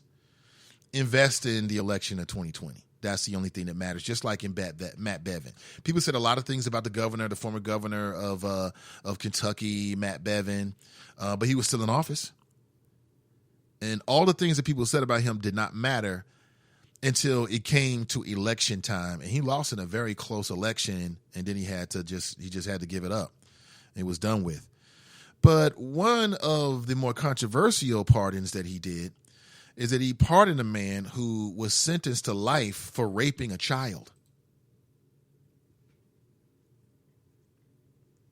And, that's your prerogative. If you are the governor, that's your prerogative. That's your prerogative. It's your prerogative to issue these pardons. And he issued a pardon on one individual that has a lot of people talking about it. It's the pardon of Matthew Ryan Cleveland, who was convicted of a series of alcohol-related crimes, and among other things. And it's very, very troubling. Very, very troubling. But when you look through the details, it's still troubling. But I would say that Matt Bevin was a controversial governor, and even in leaving, he's going to be controversial. It's what it is. And we'll see. I don't know. I think that he was a Trumpster. He had these fights with the teachers' unions and welfare recipients, and it's like, okay, dude. But now we'll see perhaps what real leadership looks like for the state of Kentucky. You know what I found out? What I found out is that there's more registered Democrats in Kentucky than registered Republicans, which I thought was interesting. It's just that these Democrats are sort of like they vote for Republicans. So right now in the state of Kentucky, and I know I have listeners in Kentucky, you got one Democrat that's got the executive position as governor, and all the other state positions are all held by Republicans. In the state of Ohio, all of those executive positions are held by Republicans. So when it comes to what's happening from the state, a lot of that is a reflection of, how good Republicans govern, how the GOP is going to govern in the state of Ohio, what their priorities are. And what do we get in Ohio? We get a lot of, attacks on Roe v. Wade because that's what is important to them.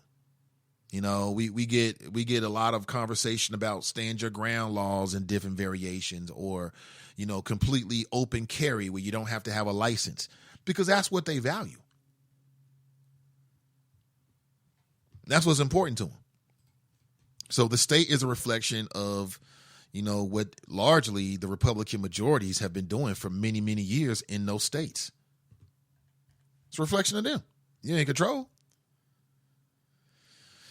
Majestic writes, they are referred to as Dixiecrats. Yes, they are. See, Prather Reese has been attention rifles since... Prather Reese has been attention rivals since Withrow High School. What? Prather Reese. Wait. So, Cam, you going back to Withrow High School. What am I missing here? You're saying Prather and Reese were rivals for attention back at Withrow High School, and now both of them are running for Hamilton County Commissioner. Interesting. Majestic, she couldn't finish in the top 15 for city council. How the hell she beating Connie Pillage or Reese? Prather in race to help Pillage.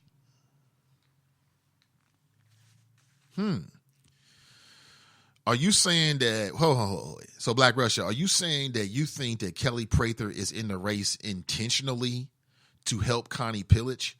Wasn't she in the race first? or second. I don't know the timeline here, but I'm trying to figure out what wasn't. Wait. I take that back. Wasn't Prather in the race first? Didn't she announce before Connie Pillage? And then Reese afterward? I don't know what the timeline is, but something tells me that's what happened. Black Russia writes, Kelly Prather is unelectable. Someone is paying her to split black votes with Reese. It's shameful. # alt middle. Oh, you gonna play that one? You gonna play that one?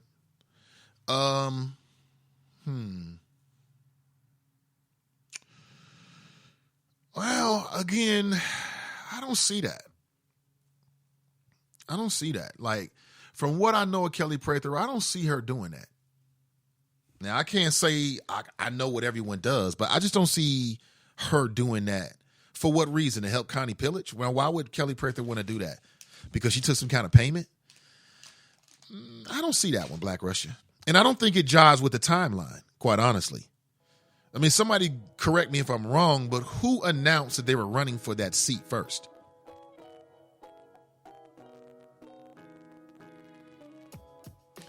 And I disagree with you about Kelly Prather being unelectable. I disagree with you completely on that.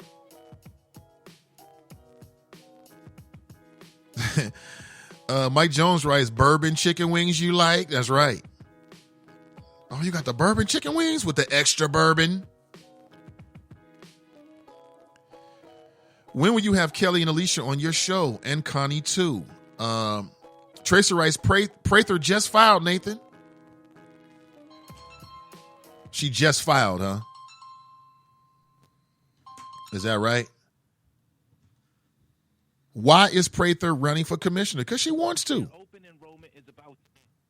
Oh, okay. That's the wrong number right there. Call me back later. I will reach out. I've talked to Alicia Reese. I have not talked to Miss Prather or Connie Pillage. I will talk to them all and get them on the show as soon as possible. Facts, Angela. She just turned her petitions in on Tuesday. Tracy writes, announcement without paperwork is nothing. I don't know if I believe that or not. You say announcement means nothing? Not really. The announcement does mean something. I mean, because they all announce before they get the petitions. They all announce and then go get the petitions first. And they work on it. I mean, Alicia Reese too. They all going to do that. Connie Pillage too. They're all going to announce, and the announcement in of itself is going to help them get the names that they need. So the announcement is important. I'm just trying to figure out who announced first. Because if Kelly Prather came out first and announced, I don't care when she came out with the signatures, but if she announced first, and then after her, Reese and others came out, now maybe she heard about something like that. How can you say she's trying to split the black vote from Alicia Reese if her name was out there first?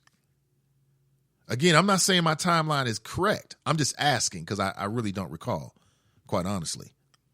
Somebody writes, Reese Prather debate 2020 on here. Tracy writes, not going to happen, Ken. Why wouldn't it happen? Let me see. It could very well happen. I mean, if they agree to it, all good. All good. Yeah, I mean, when they turn the petitions in, it don't make a difference at all. The announcement means something. Because I could announce that I'm running for city council right now, and I don't have the petitions. But I've got 2 years to get them. You know what I'm saying? So if I announce tomorrow I'm running for city council, I don't have the petition. I can tell you right now, I don't have the petitions. So does that mean that my announcement is any less? No, you announce and then you go get the petitions, you get the necessary signatures, you make sure to get turned in on time. You know what I'm saying? So if Kelly Prather announced first and she had no knowledge of maybe it was some rumors out there, but she had no real knowledge as to what other people were going to do, how can people claim that she was trying to split the black vote? That's what I'm trying to get to. You know, somebody said they felt like she was trying to split the black vote and take votes away from Alicia Reese because she was, quote unquote, paid off by somebody, or I guess Connie Pillage is going to pay off Kelly Prather. I'm just saying, I don't see that. I don't see that one. I don't see that one. But again, I don't see everything. You might see things that I don't see. But how many people think that's likely? And I think she's running because she wants to run. Just like when she ran for U.S. Senator. When Kelly Prather ran for U.S. Senator, who was it? It was P.G. Sittenfeld and it was Ted Scrickland. And I don't care what nobody say. I think she added to that conversation. I can remember an interview they did, I don't know, somebody in Columbus. It was the three of them. And she actually gained some attention in that, where she was like, I forget the direct interaction, but I mean, listen, we'll see. We'll see what's going to happen. You're going to see more of this as the county goes more blue. You're going to see more of these very influential county races where the primary is going to have 2 black candidates, right? 2 Democrats. You're going to see more of that. Get ready for it. Angela writes, white folks are not going to have 2 nigresses in charge of millions and billions.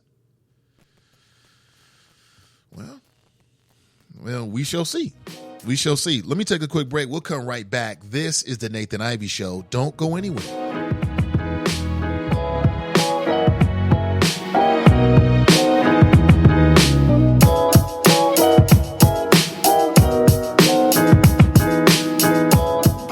Winburn with Renew Community Church. I am pleased to announce the free Train the Trainer Masterclass coming to Cincinnati on Thursday, December the 19th, sponsored by Walker Funeral Home and Lamar. The Masterclass will train people just like you, as well as parents, teachers, physicians, youth workers, nurses, and mentors on how to develop better skills to save our kids from pipeline to prison, bullying, reduce gun violence, homicide, suicides, domestic violence, and drug abuse. The Train the Trainer Masterclass, 5 p.m. doors open with a business connection. 6 to 7 p.m. free dinner reception. 7 p.m. Train the Trainer Masterclass. Free Comfsy lotion for everyone. Renew Community Church, 2129 West North Bend Road in College Hill. Register at the door December the 19th or sign up for the free Train the Trainer Masterclass at SundayConnectCircle.org. That's SundayConnectCircle.org. Get your free Train the Trainer Masterclass flyer in the Cincinnati Herald.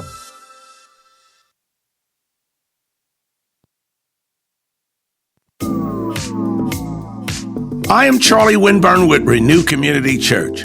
Are you struggling with something right now in your life that no matter how hard you work on that struggle, it just never seems to go away? A health challenge, a mental challenge, a financial or relationship struggle.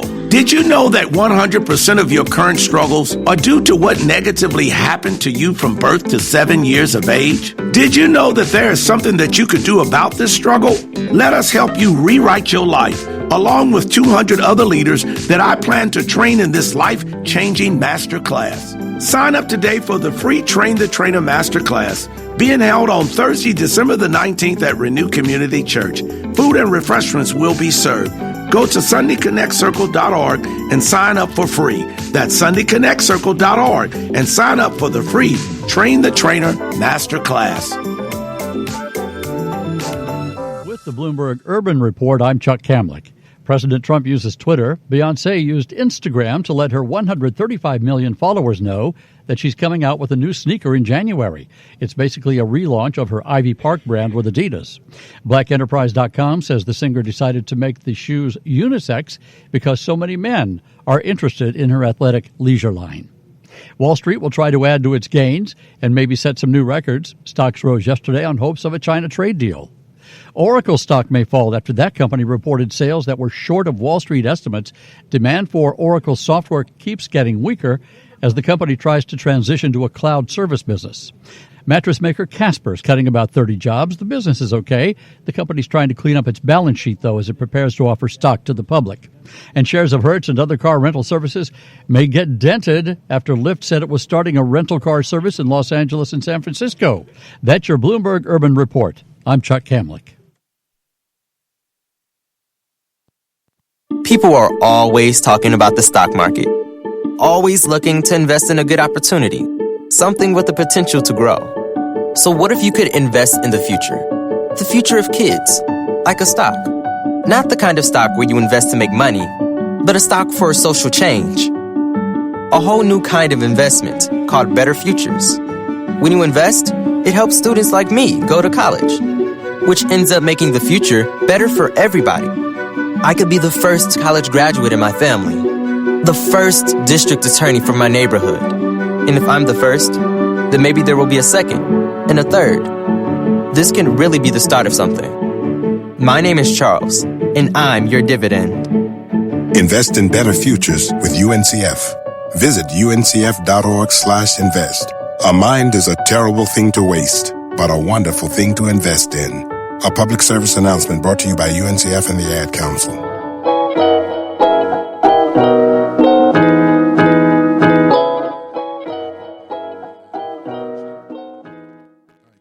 Good morning, everybody. There it is. Good morning. Good morning. Welcome back. Nate Ivey in the air chair. Hope you're having a great day.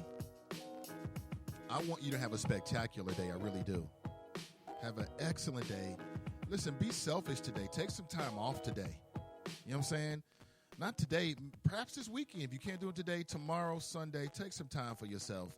Carve out about 8 hours on at least one of those days just to be selfish, just to take care of you, your own personal maintenance. You need it. You deserve it.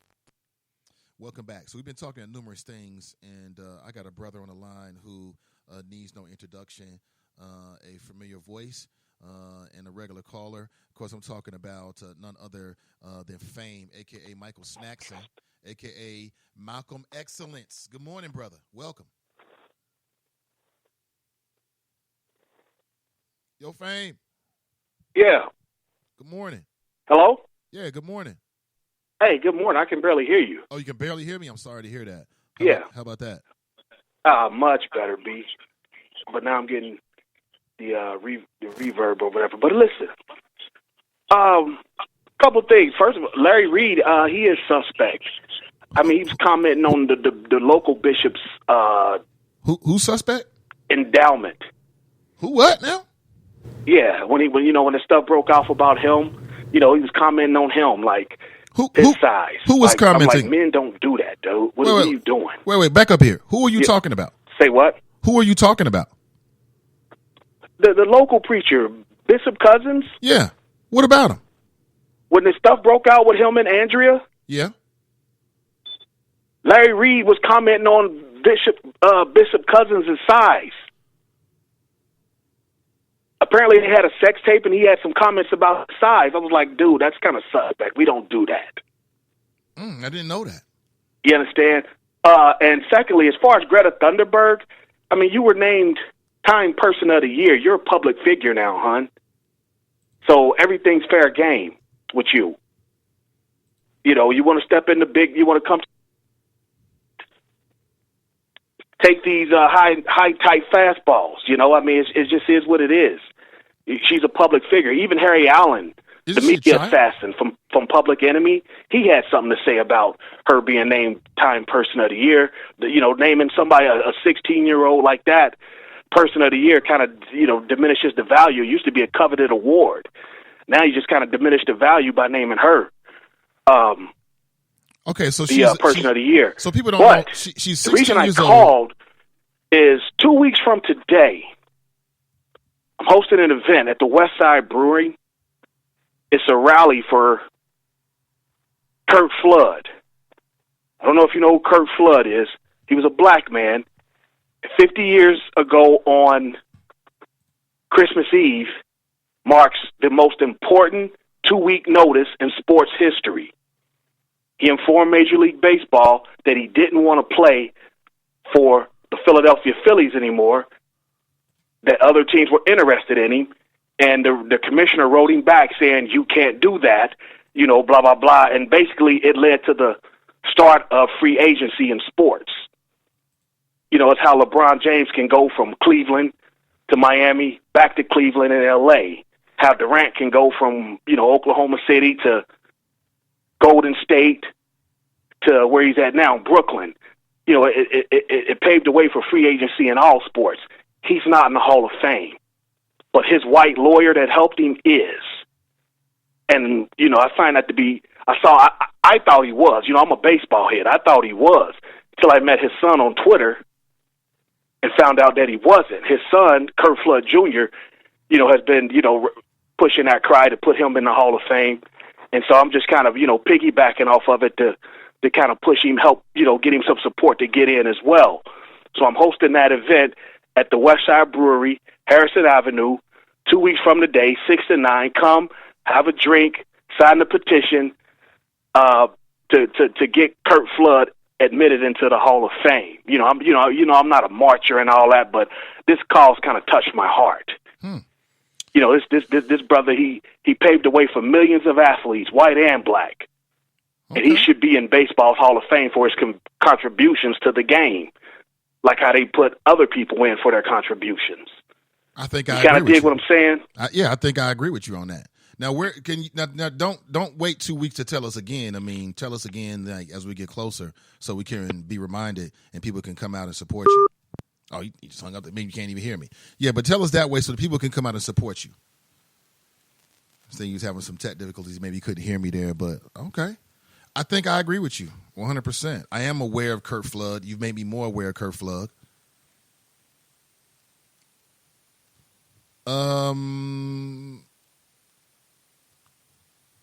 Okay, Victoria, I got you. I will contact you so we can make sure we get those tickets to you. You said the 19th? So what I was saying, Fane, you probably couldn't hear me, man, but just remind us as we get closer. Don't let it be 2 weeks before you tell us again, because there's going to be a lot of things happening between now and then. So you said in 2 weeks. That's the 27th?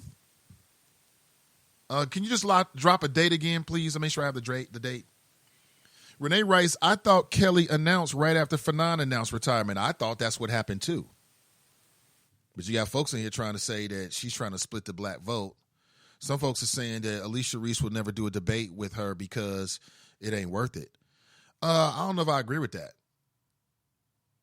I mean, it's not really just about, to me, this is a three-way race. It's not about two women. I mean, it's about Prather, Reese, and Connie Pillage.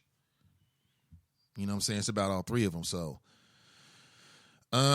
see, Black Russia writes, I believe it, Angela. He lazy. He was lazy running for council in 2017, and he was lazy getting senators to hold a seat he should have held. My classmate Ben Lindy benefited from the laziness. # alt middle.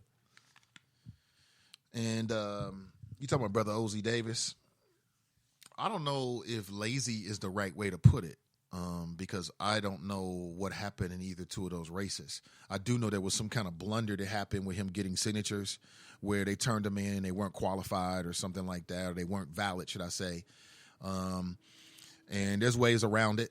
But you're right. Ben Lindy did benefit from it. I mean, Ozzie Davis, to his credit, admitted it. It'd be different. He was out here saying like, nah, y'all, it was a conspiracy, or, trying to do what Kurt Franklin did with the CMAs, right? Trying to make something out of nothing.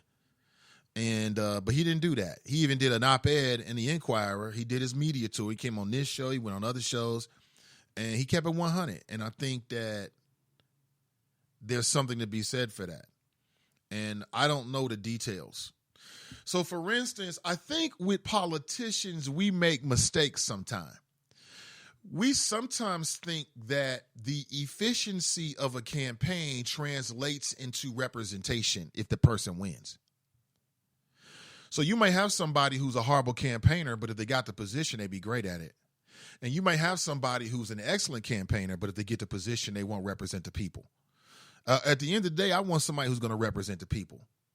And not to say anything negative about Mr. Lindy at all, but I think that, I felt as if Ozzie Davis, with his community ties, being a black male, being from the Cincinnati area, I think that it was a pathway in for people that had concerns and issues. I think there was a viewpoint that will be lost without him being on the Cincinnati School Board. But at the end of the day, that's how it goes. It is what it is. And Ben Lindy, not to say that Ben Lindy wouldn't have won anyway, but we'll never know, because Ben Lindy had, what do you have, like, I don't know. I have to check out the campaign finance reports again. The final report that'll have everything on there. The man might have raised $300,000. Does that mean that because he raised $300,000 that he's going to be a great representative for us on the school board? No.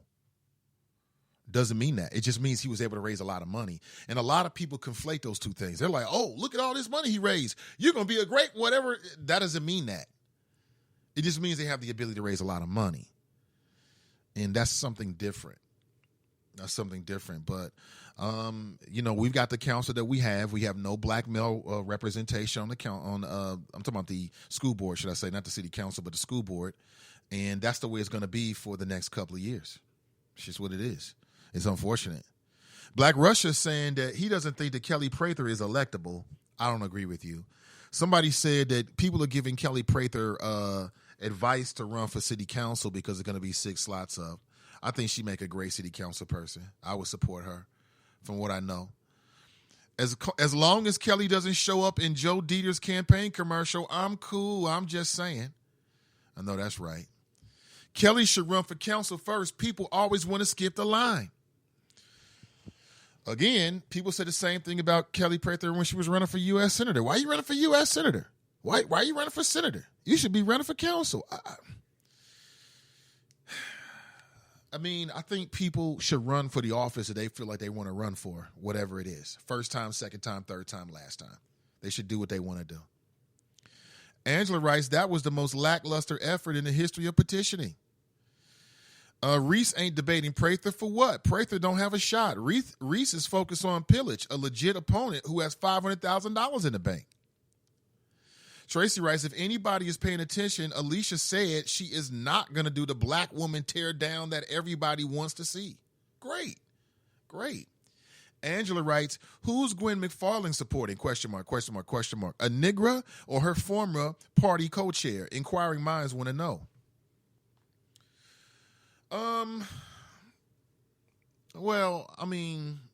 I would resist the way that you put that, although that's the way you put it, so it is what it is. I don't think it's between a Negra and a former party chair. I wouldn't reduce Alicia Reese and or Kelly Prather to just a Negra. That's just me. I'm not saying that's what you're doing. I don't know who Gwen McFarland is supporting, and it doesn't really matter who Gwen McFarland supports, as I understand it, per se. It's not just her that would make any, decisions about endorsements, as I understand. I could be wrong about that. Who she feels about personally probably doesn't matter. I don't know. This is going to get played out in the ballot. It's going to be a primary decision, and then we'll know. So here's one thing I'll probably say about Gwen McFarland. I don't know the woman. I can't speak for her at all. But one thing I think that we can all agree with is that whatever Democrat wins the primary, then the local Democrat Party is probably going to get behind them. So if Alicia Reese comes out the primary, that's probably who Gwen McFarland's going to get behind. If Connie Pillage comes out the primary, that's probably who they're going to get behind. That's probably what's going to happen. And I think that's all that really matters. Kelly Prather won't pull a Caitlyn Jenner. Flip-flop, right? Bait and switch. Let's see. I'm not feeling it so much since they wanted to extend and renew the union terminal tax. March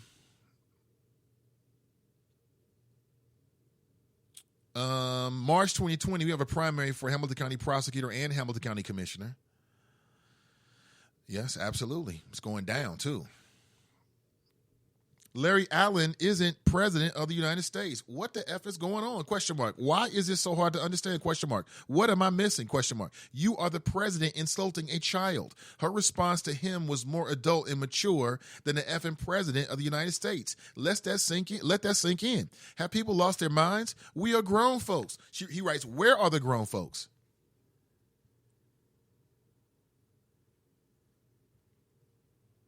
Well, again, I unplugged from Trump really early, if you remember. I'm not one of those dudes that go on and on about the latest outrage and dumb thing that Trump said, because I don't think there's anything in that. I learned that very quickly after observing Trump. If you remember going back, the first 6 months, it was like shock and awe to mainstream media. They couldn't believe the way Trump was talking, and he had did away with all the official pomp and circumstance and things like that. And, a lot of what the media was doing right then was, it was the latest outrageous tweet and things like that. And I'm like, I didn't want to do that. I wanted to focus on the big issues. I didn't really talk a lot about Mueller. I'm not really going super hard with the impeachment thing. I just kind of want to save it until when it really, really matters. You know what I'm saying? When it really, really matters about Trump is when I want to hit it. Let's go to the phones. Good morning. Welcome to the show.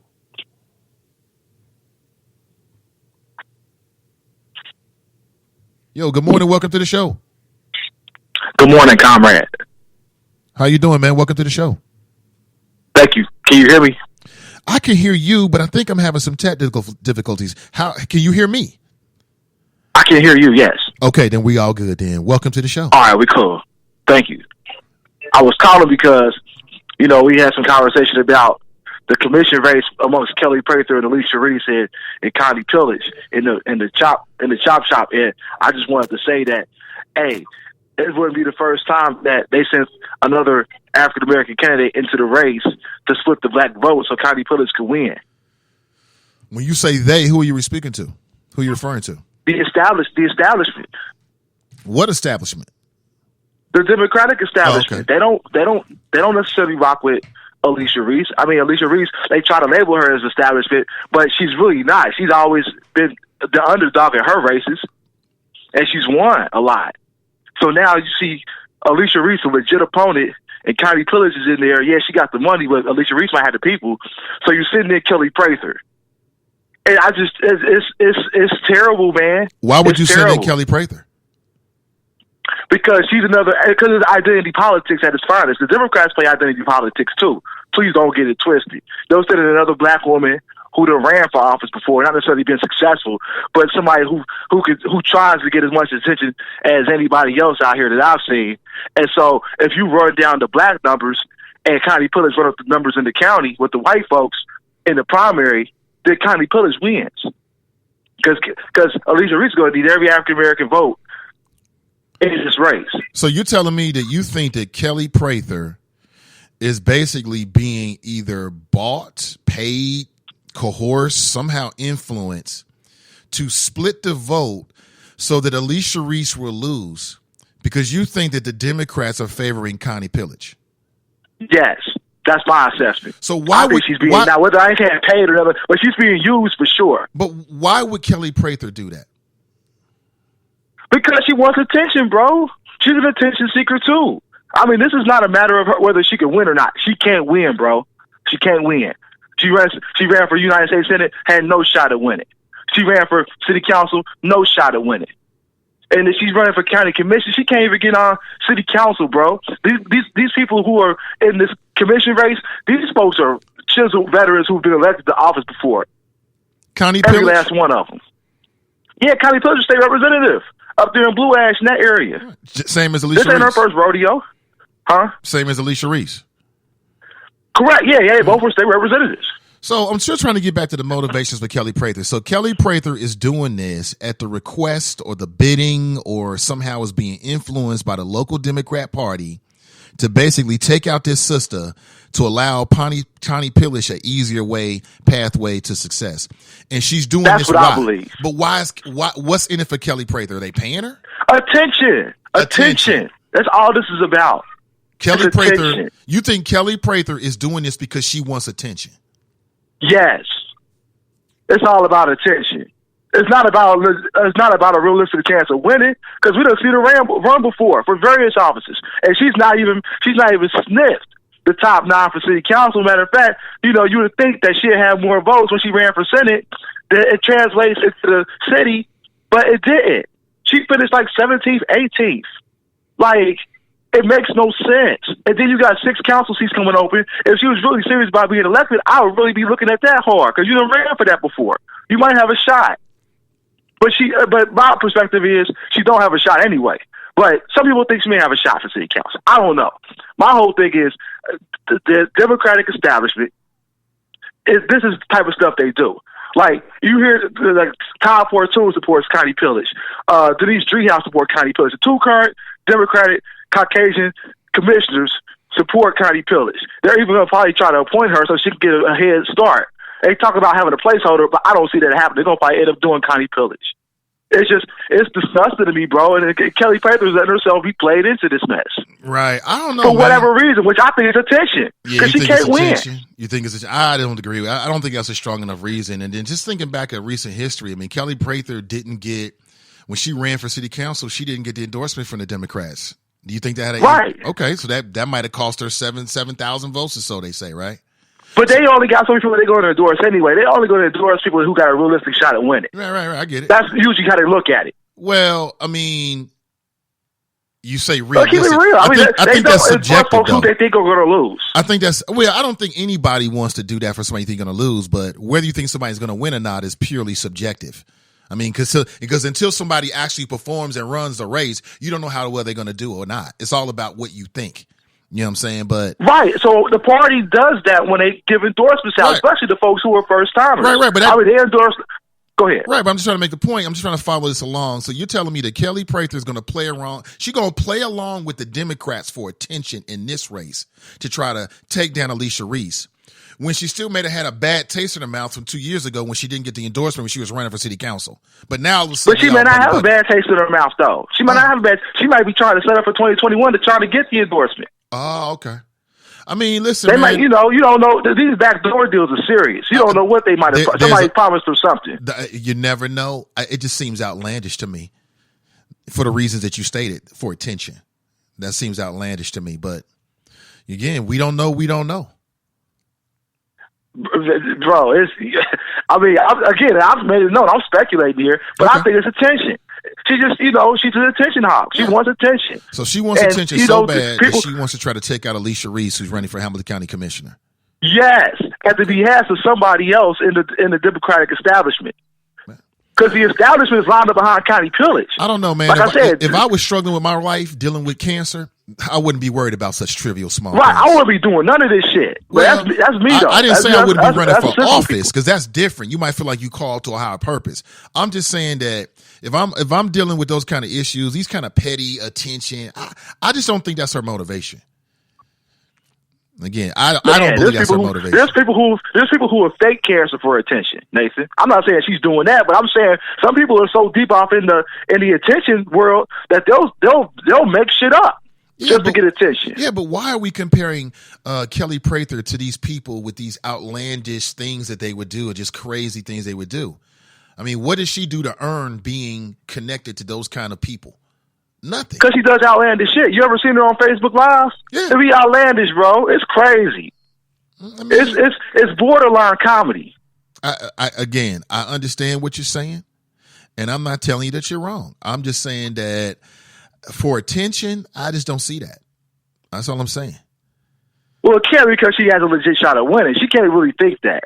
Because she'd have been in a couple of races where she's had no shot at winning, and it came out she's had no shot at winning. I'm sure people have told her, hey, pull out this race. One of your former cohorts, Mr. Ware, was telling her, like, you may want to look at city council. You may not even want to get up in this race. People are trying to tell her, like, you ain't got a shot. But she's doing this for attention. I just like I said, I've heard people faking cancer to get attention. Let me ask you something, man. I mean, if you had a goal or something you was wanting to do, and then people told you it was unattainable, you was crazy for doing it, would you keep going for it, or would you listen to them and say, you know what, you're right?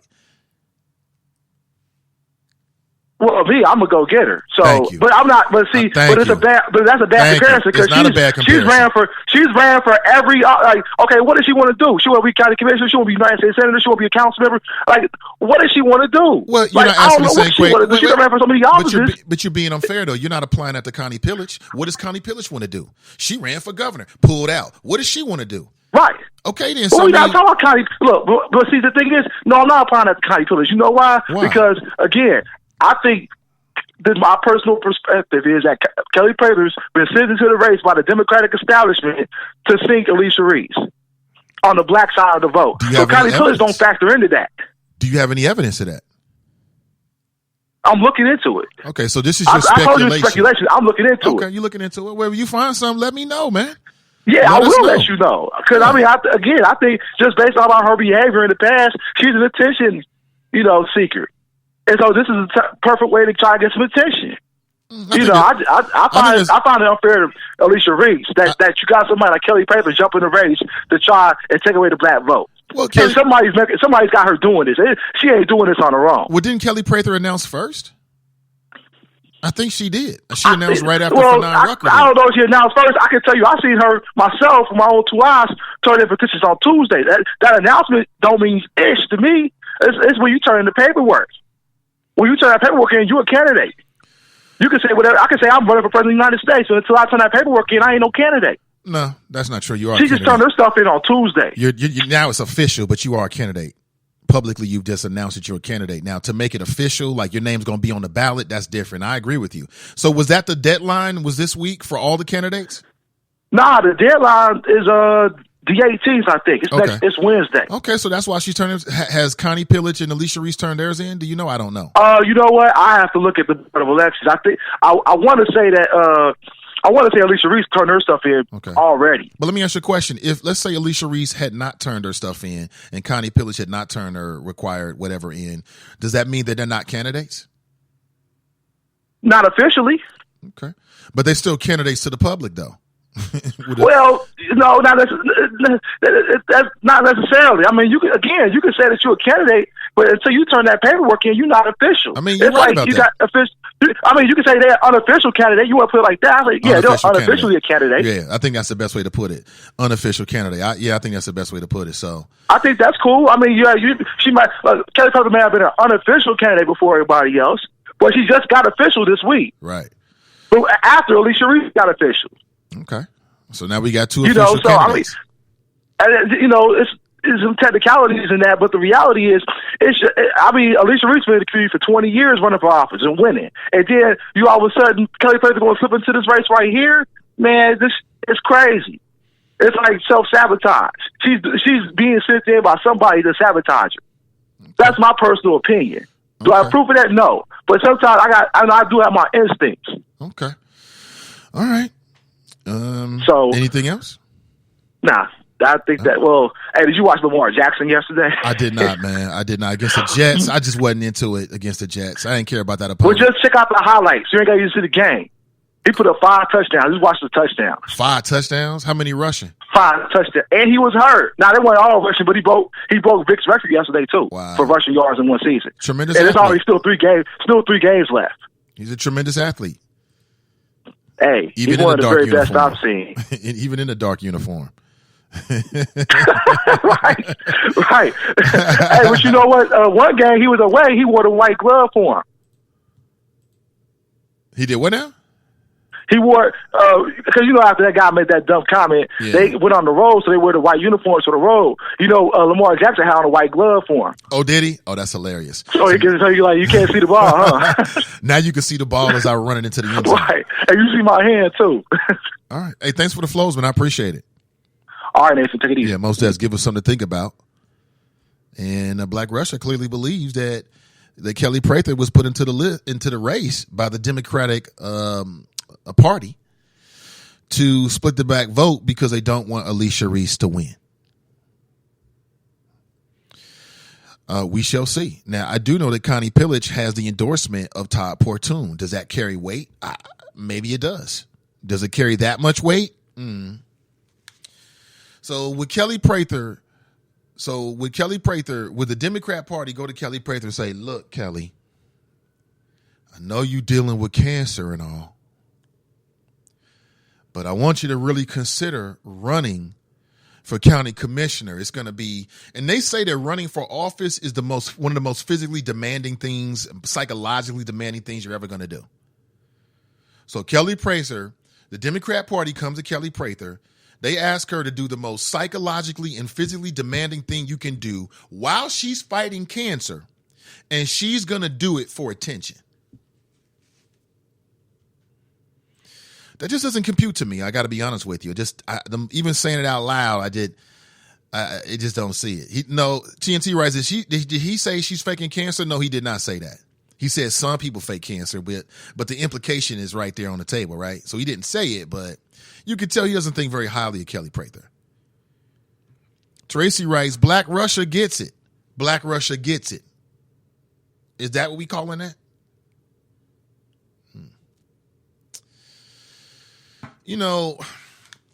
Part of why the Russians were so efficient in swaying the election is because they ran a very sophisticated game. The game is not to convince you of what you think. It's to take your thoughts, even in some cases your paranoid thoughts, based upon, stuff that's really happened, and amplify it. So like if you already feel a certain thing, What they would do, they targeted you in 2016 in some cases to just reinforce, what you was already thinking. That's all I'm going to say. I'm going to tell you this again. Black Russia is a highly skilled practitioner in these arts.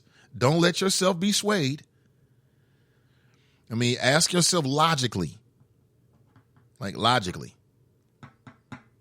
Because to me, if what you're saying is so true, if I'm the Democrat Party and I really want to split the black vote, if we're to believe what Black Russia just said about Kelly Prather, that essentially she's got no shot, how does that help the Democrat Party in splitting the black vote? Why not get a better qualified or a quote-unquote better candidate that would be more of a challenge to Alicia Reese, right? Don't that make sense? I'm just following his logic. That's what his logic is. So his logic is two things that don't make sense. Simultaneously, he believes that Kelly Prather is a nothing burger who's got no chance of winning, but yet she's so valuable to the Democrat Party, they want to install her. Again, it defies logic. It defies logic. While she's going through cancer. Would you do that if you was going through cancer? Again, you got to look at the motivations, not to make excuses or anything or to block for anybody. It just don't compute. If in his words, Kelly Prather is a bad candidate. She ain't got no chance. So that's exactly the kind of person that the Democrats want to put against Alicia Reese. That makes sense. If she's such a bad candidate, then how's she going to be effectively able to split the black vote in the upcoming primary? If she's such a bad candidate, if you believe that. I don't know, man. Black Russia writes, because a better candidate is smarter than being used. Tracy writes, because all they want is Connie, Nathan. Split the black votes. Less for Alicia. Connie wins. That computes. Okay. But can you split the black vote with someone who doesn't have the black vote? Again, I'm attacking his logic. If I want to split the black vote, I want to get somebody that realistically can split the black vote because they're gonna get enough votes to siphon them off.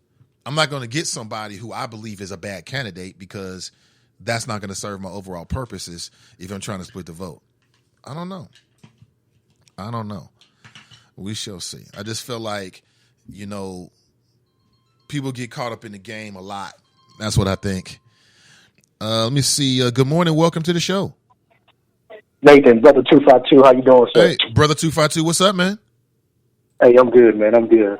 Hey, real quick, man. I don't have a dog in the fight. Politics is just, it is what it is to me. But let me say this, though, man. I've heard Kelly Prather, probably for the last year, maybe the last 2 years, just something weird about her, man. She, something weird about when she call in so-called down the dial just to get her name out there.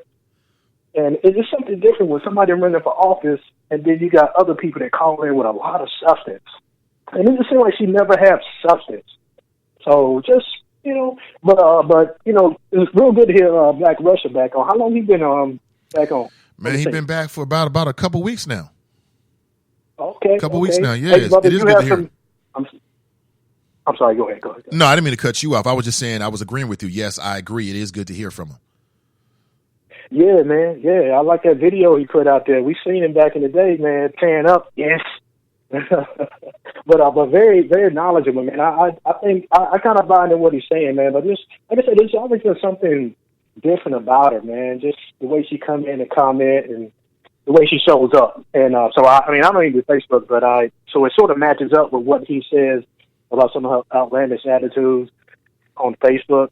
I know you always say she shows up in weird places, but anyway, shout out to the sister, man. And but that's always been, that was the thing in Chicago at one point, man, where you had that established candidate, and then somebody comes in and just out of nowhere wants to upset the apple cart. But Alicia Reese, man, that's gonna be a tall order because that sister puts in work.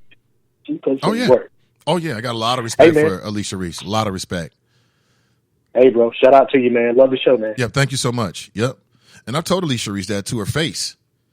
Yeah, I support the sister. And a voter Bill of Rights. She ran for mayor.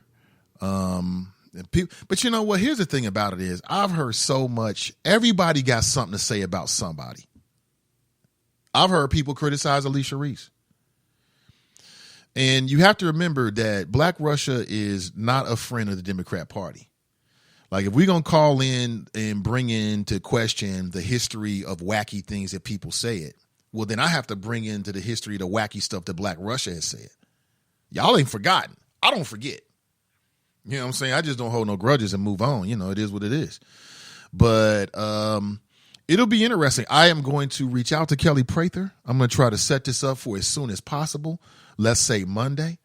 I'm going to play this for her. I'm going to ask her directly her motivations. I'm going to ask her, you know, has she heard about this? What does she think about what people have to say? If she's willing to answer the question, she will. If she's not, then she won't. And if she's willing to come on, then she is. I believe that she is. I like Kelly. Kelly's aware of the show. She supports the show. And hopefully we can hook that up. Because now I can see, now there's a need. Like, now that this has been put out there, I feel like we have to talk to Kelly if she's available possibly, to get her viewpoint on everything that happened so she can put that out there. I think that's just fair. And then we can make our own viewpoints. And people say, oh, you've seen the things that she posted? Of course I have. I heard people say all kinds of things. But I've heard people talk shit about everybody. You know, I hear things about a lot of different people. So I don't judge things by what people tell me. I judge people by my interactions with them and the things that I see. But I think that's fair because this is a very important race. And despite what others may think, Kelly may have a lot to bring to the table. So we shall see. I think it's going to be very exciting, very interesting. And we'll find out. Tracy writes, BR may not be a friend of the party, but he's no dummy. Well, no one's ever going to accuse Black Russia of being a dummy. But it's just interesting how these conversations play out. You see, Tracy's, I do the racking, Tracy. She writes, rack him too. He gets it. Black folks going to be out here voting for friendships, not experience. Nah, I don't know if that's going to happen. And I might favor, wait. Listen. People vote for friendships all the time. Your friend who you grew up with is running for party and you rolling with them. Stop acting like that ain't happening. So people do use friendships and close relationships and party affiliation to make the determination. Black people ain't going to be no different. Black people going to do the same thing white folks do. They're going to vote what they think their interest is. They're going to vote along party lines. They're going to vote on friendship lines. That's the way the world grows. There'll be people that vote for Alicia Reese because they're friends with her. There will be people that vote for Connie Pillich because they're friends with her. And there'll be people that vote for Kelly Prather because they're friends with her. It's just how it goes. You know what I'm saying? That's just the way it works. And, it's your vote. See, because all they want is Connie, Nathan. Split the black votes. Less for Alicia. Connie wins. That computes. Okay. Tracy writes, black folks going to be out here voting for friendships, not experience. Okay, so the first thing we need to establish is, do we believe that Kelly Prather is or is not a credible candidate that can get 10,000 votes? If she can get tens of thousands of votes, then that means she's a credible candidate. Okay? Right? I'm just trying to say.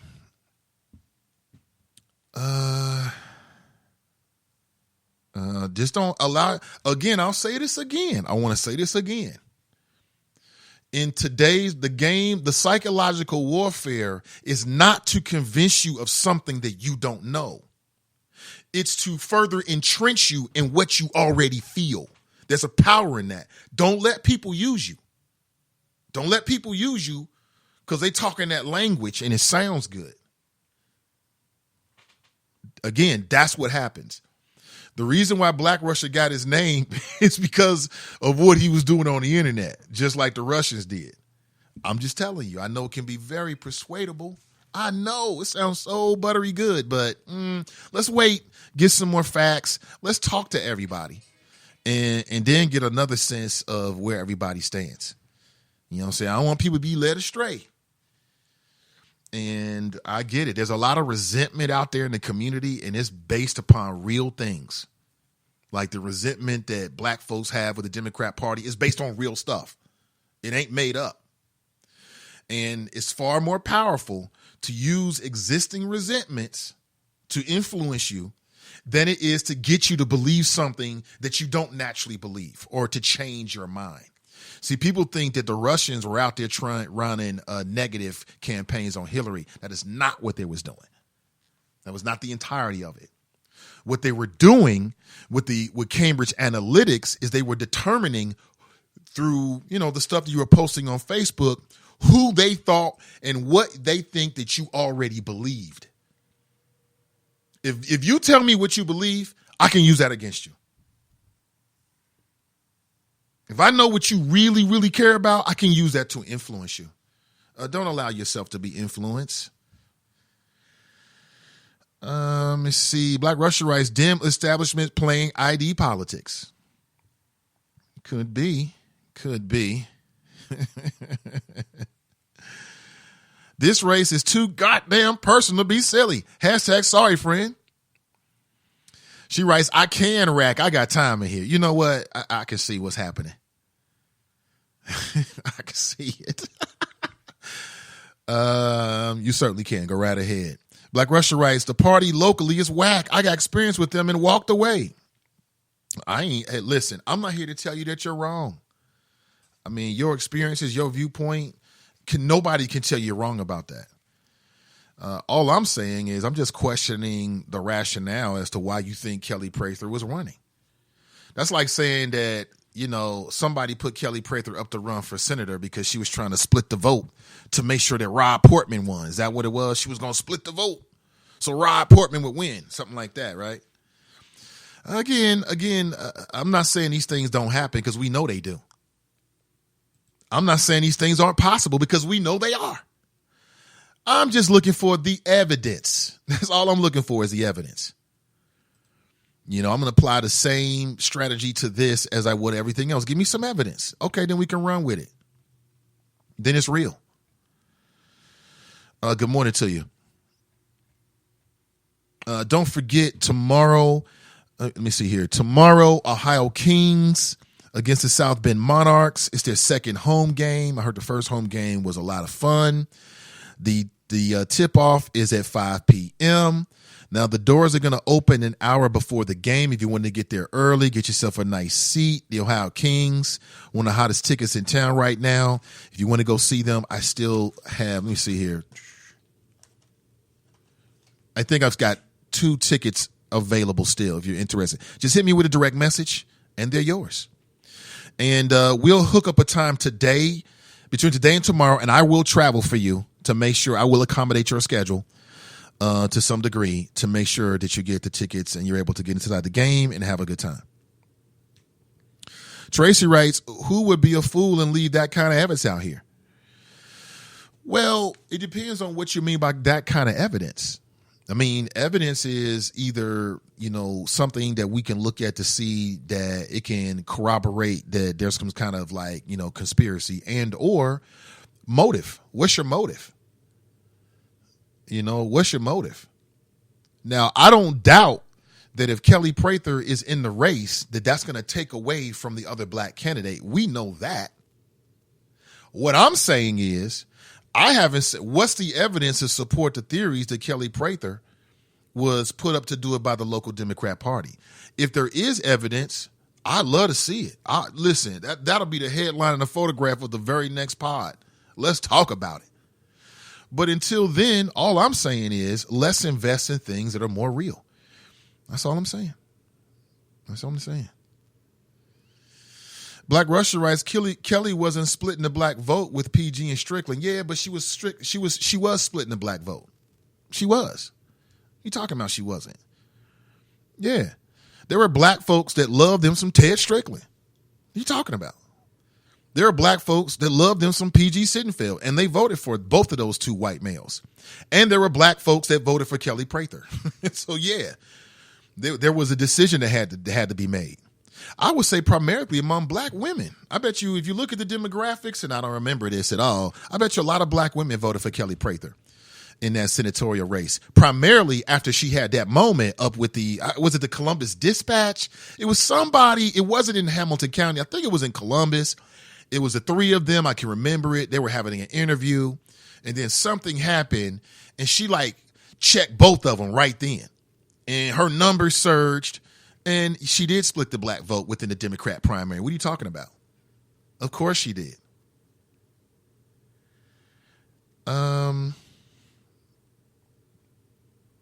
Let me see. Mike Jones writes, right, they played mind games with conspiracy after conspiracy, straight propaganda.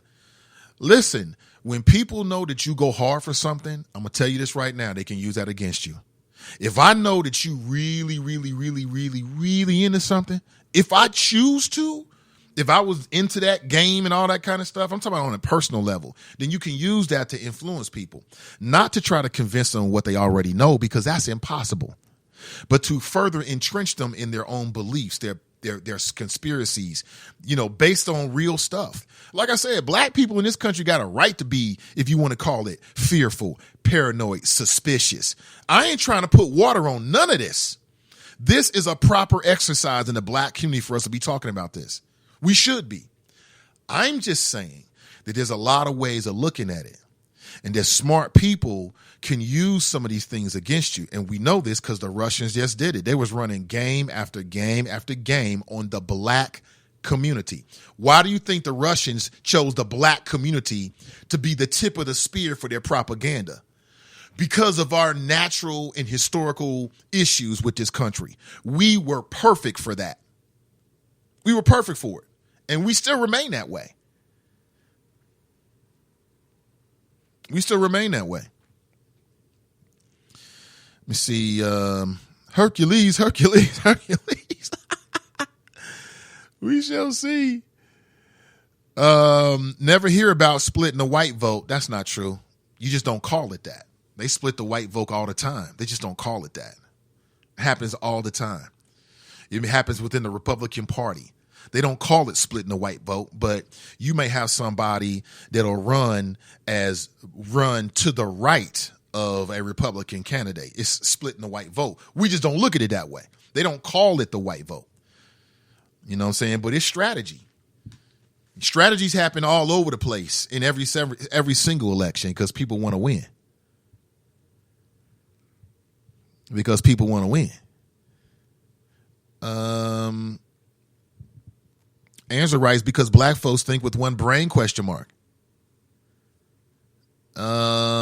Russia writes, exactly, Nate, a lot of black women. Right. A lot of black women voted for Kelly Prather for her senatorial race. And if she wasn't in that primary, she would have voted for either PG Sinfield or Ted Strickland.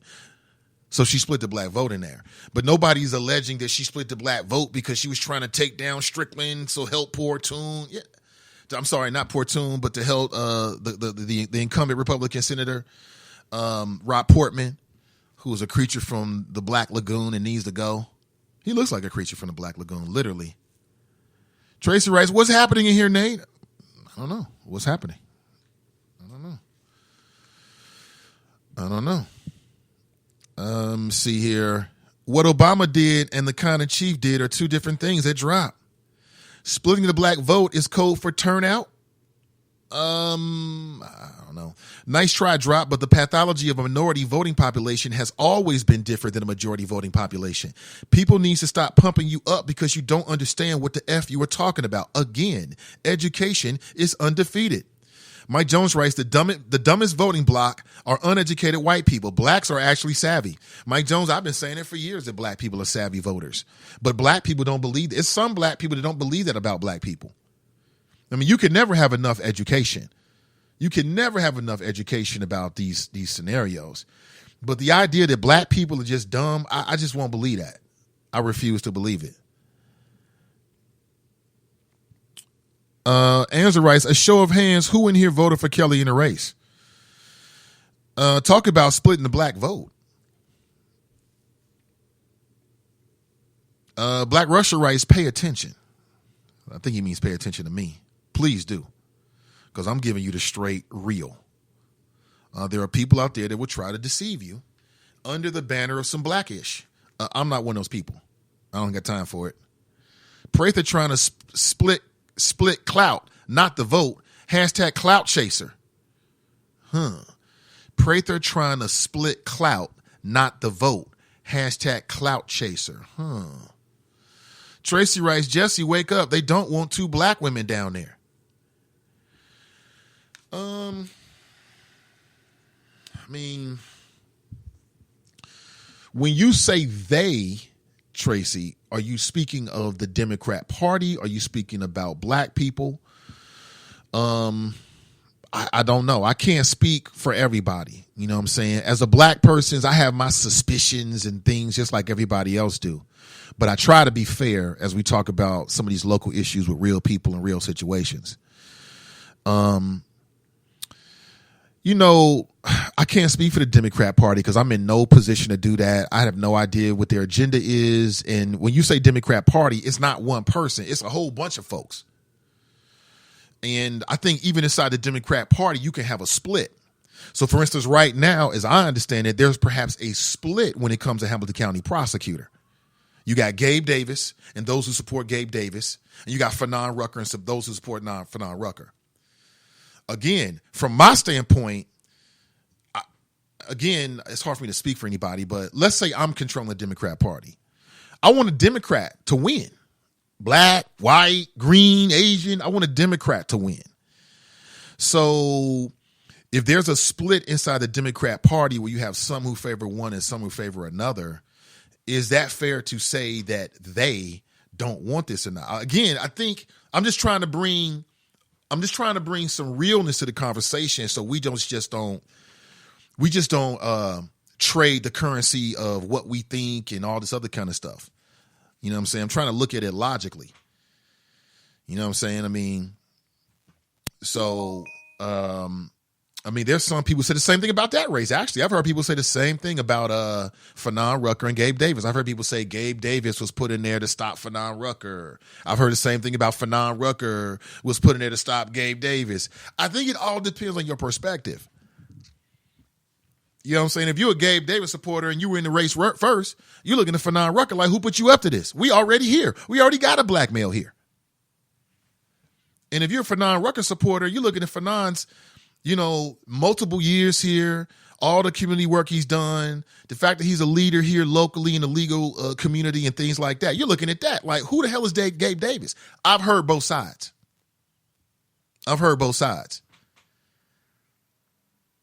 And I don't know if that means that the party has taken a side per se, but I think that whenever you got different personalities, people are going to support who they support. So I get it, but I will be careful. I will be careful about that. What? Drop is talking about Smitherman's wife. I'm not even going to read that, Drop. I'm not even going to go there. I don't know what you're talking about on that one, bro. I look down like, what in the hell? Let me see. Mason Marler writes touche. I think he's talking about Angela when she said how many people voted for Kelly Prather in the race. And are you talking about city council race or when she ran for senator? I think when she ran for senator, she got more votes outside of Hamilton County than in. I don't remember, actually. I don't want to say that and make it act like it's a fact or not. I really don't remember where her votes came for. I think she got over 100,000 votes throughout the state of Ohio in that race. And if I'm saying that in error, please get the numbers and set me straight. I just don't remember. She writes Senate, right? Yeah, I just don't remember. Mason Marler writes Gabe who? See, he's not a Gabe Davis person, and it is. Tracy writes, Nathan, you're smart. You know who they is. No, I don't know who they is. That's why I'm asking you. When we say they, what I'm telling you is that the Democrat Party is not like everybody comes together. From what I've seen, everybody comes together and they all agree on everything. And also, I don't think that Gwen McFarland is making every decision about who gets this and who gets that. They got committees for that. There's a committee that determines these endorsements. Now, does she have some sway? Obviously, I'm sure. But I'm just saying. She writes, speak on the facts as they were recorded is all I'm saying. Oh, I'm with you. I'm about that. Let's do it. And that's what I'm saying is, where are the facts in this? You know, if there's some facts, put them out there. This conversation we just had for the last 30 minutes is fascinating. And this is what I'm looking forward to. And I'm all about local politics, because we're going to have all the conspiracy theories. And hopefully we'll get some great policy ideas too, because that's really what it's all about. We're going to have all the conspiracy theories and check it. We ain't even talking about council. That's going to be a motley crew of individuals. And we'll be talking about the politics involved with that as well. So I just find the conversation to be fascinating. And thank you for being here for this. I really appreciate it. I love it. We should be talking about this. Hold on. I'm going to make sure I reach out to Kelly Prather and see if she is available to come on the show next week. And we can talk about all of this. All of this needs to be discussed. You know what I'm saying? So we can figure out who we're going to vote for, who is going to be the best person for us at this particular time, for you at this particular time. It's all about you and, you know, the kind of leadership that you want.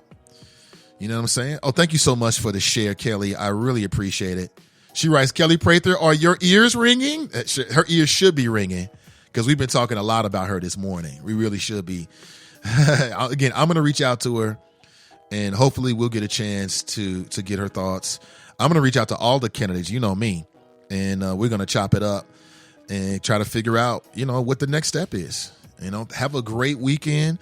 Thank you for being here. I really appreciate it. Yes, this convo is fascinating. Not a love triangle, LMAO. Exactly.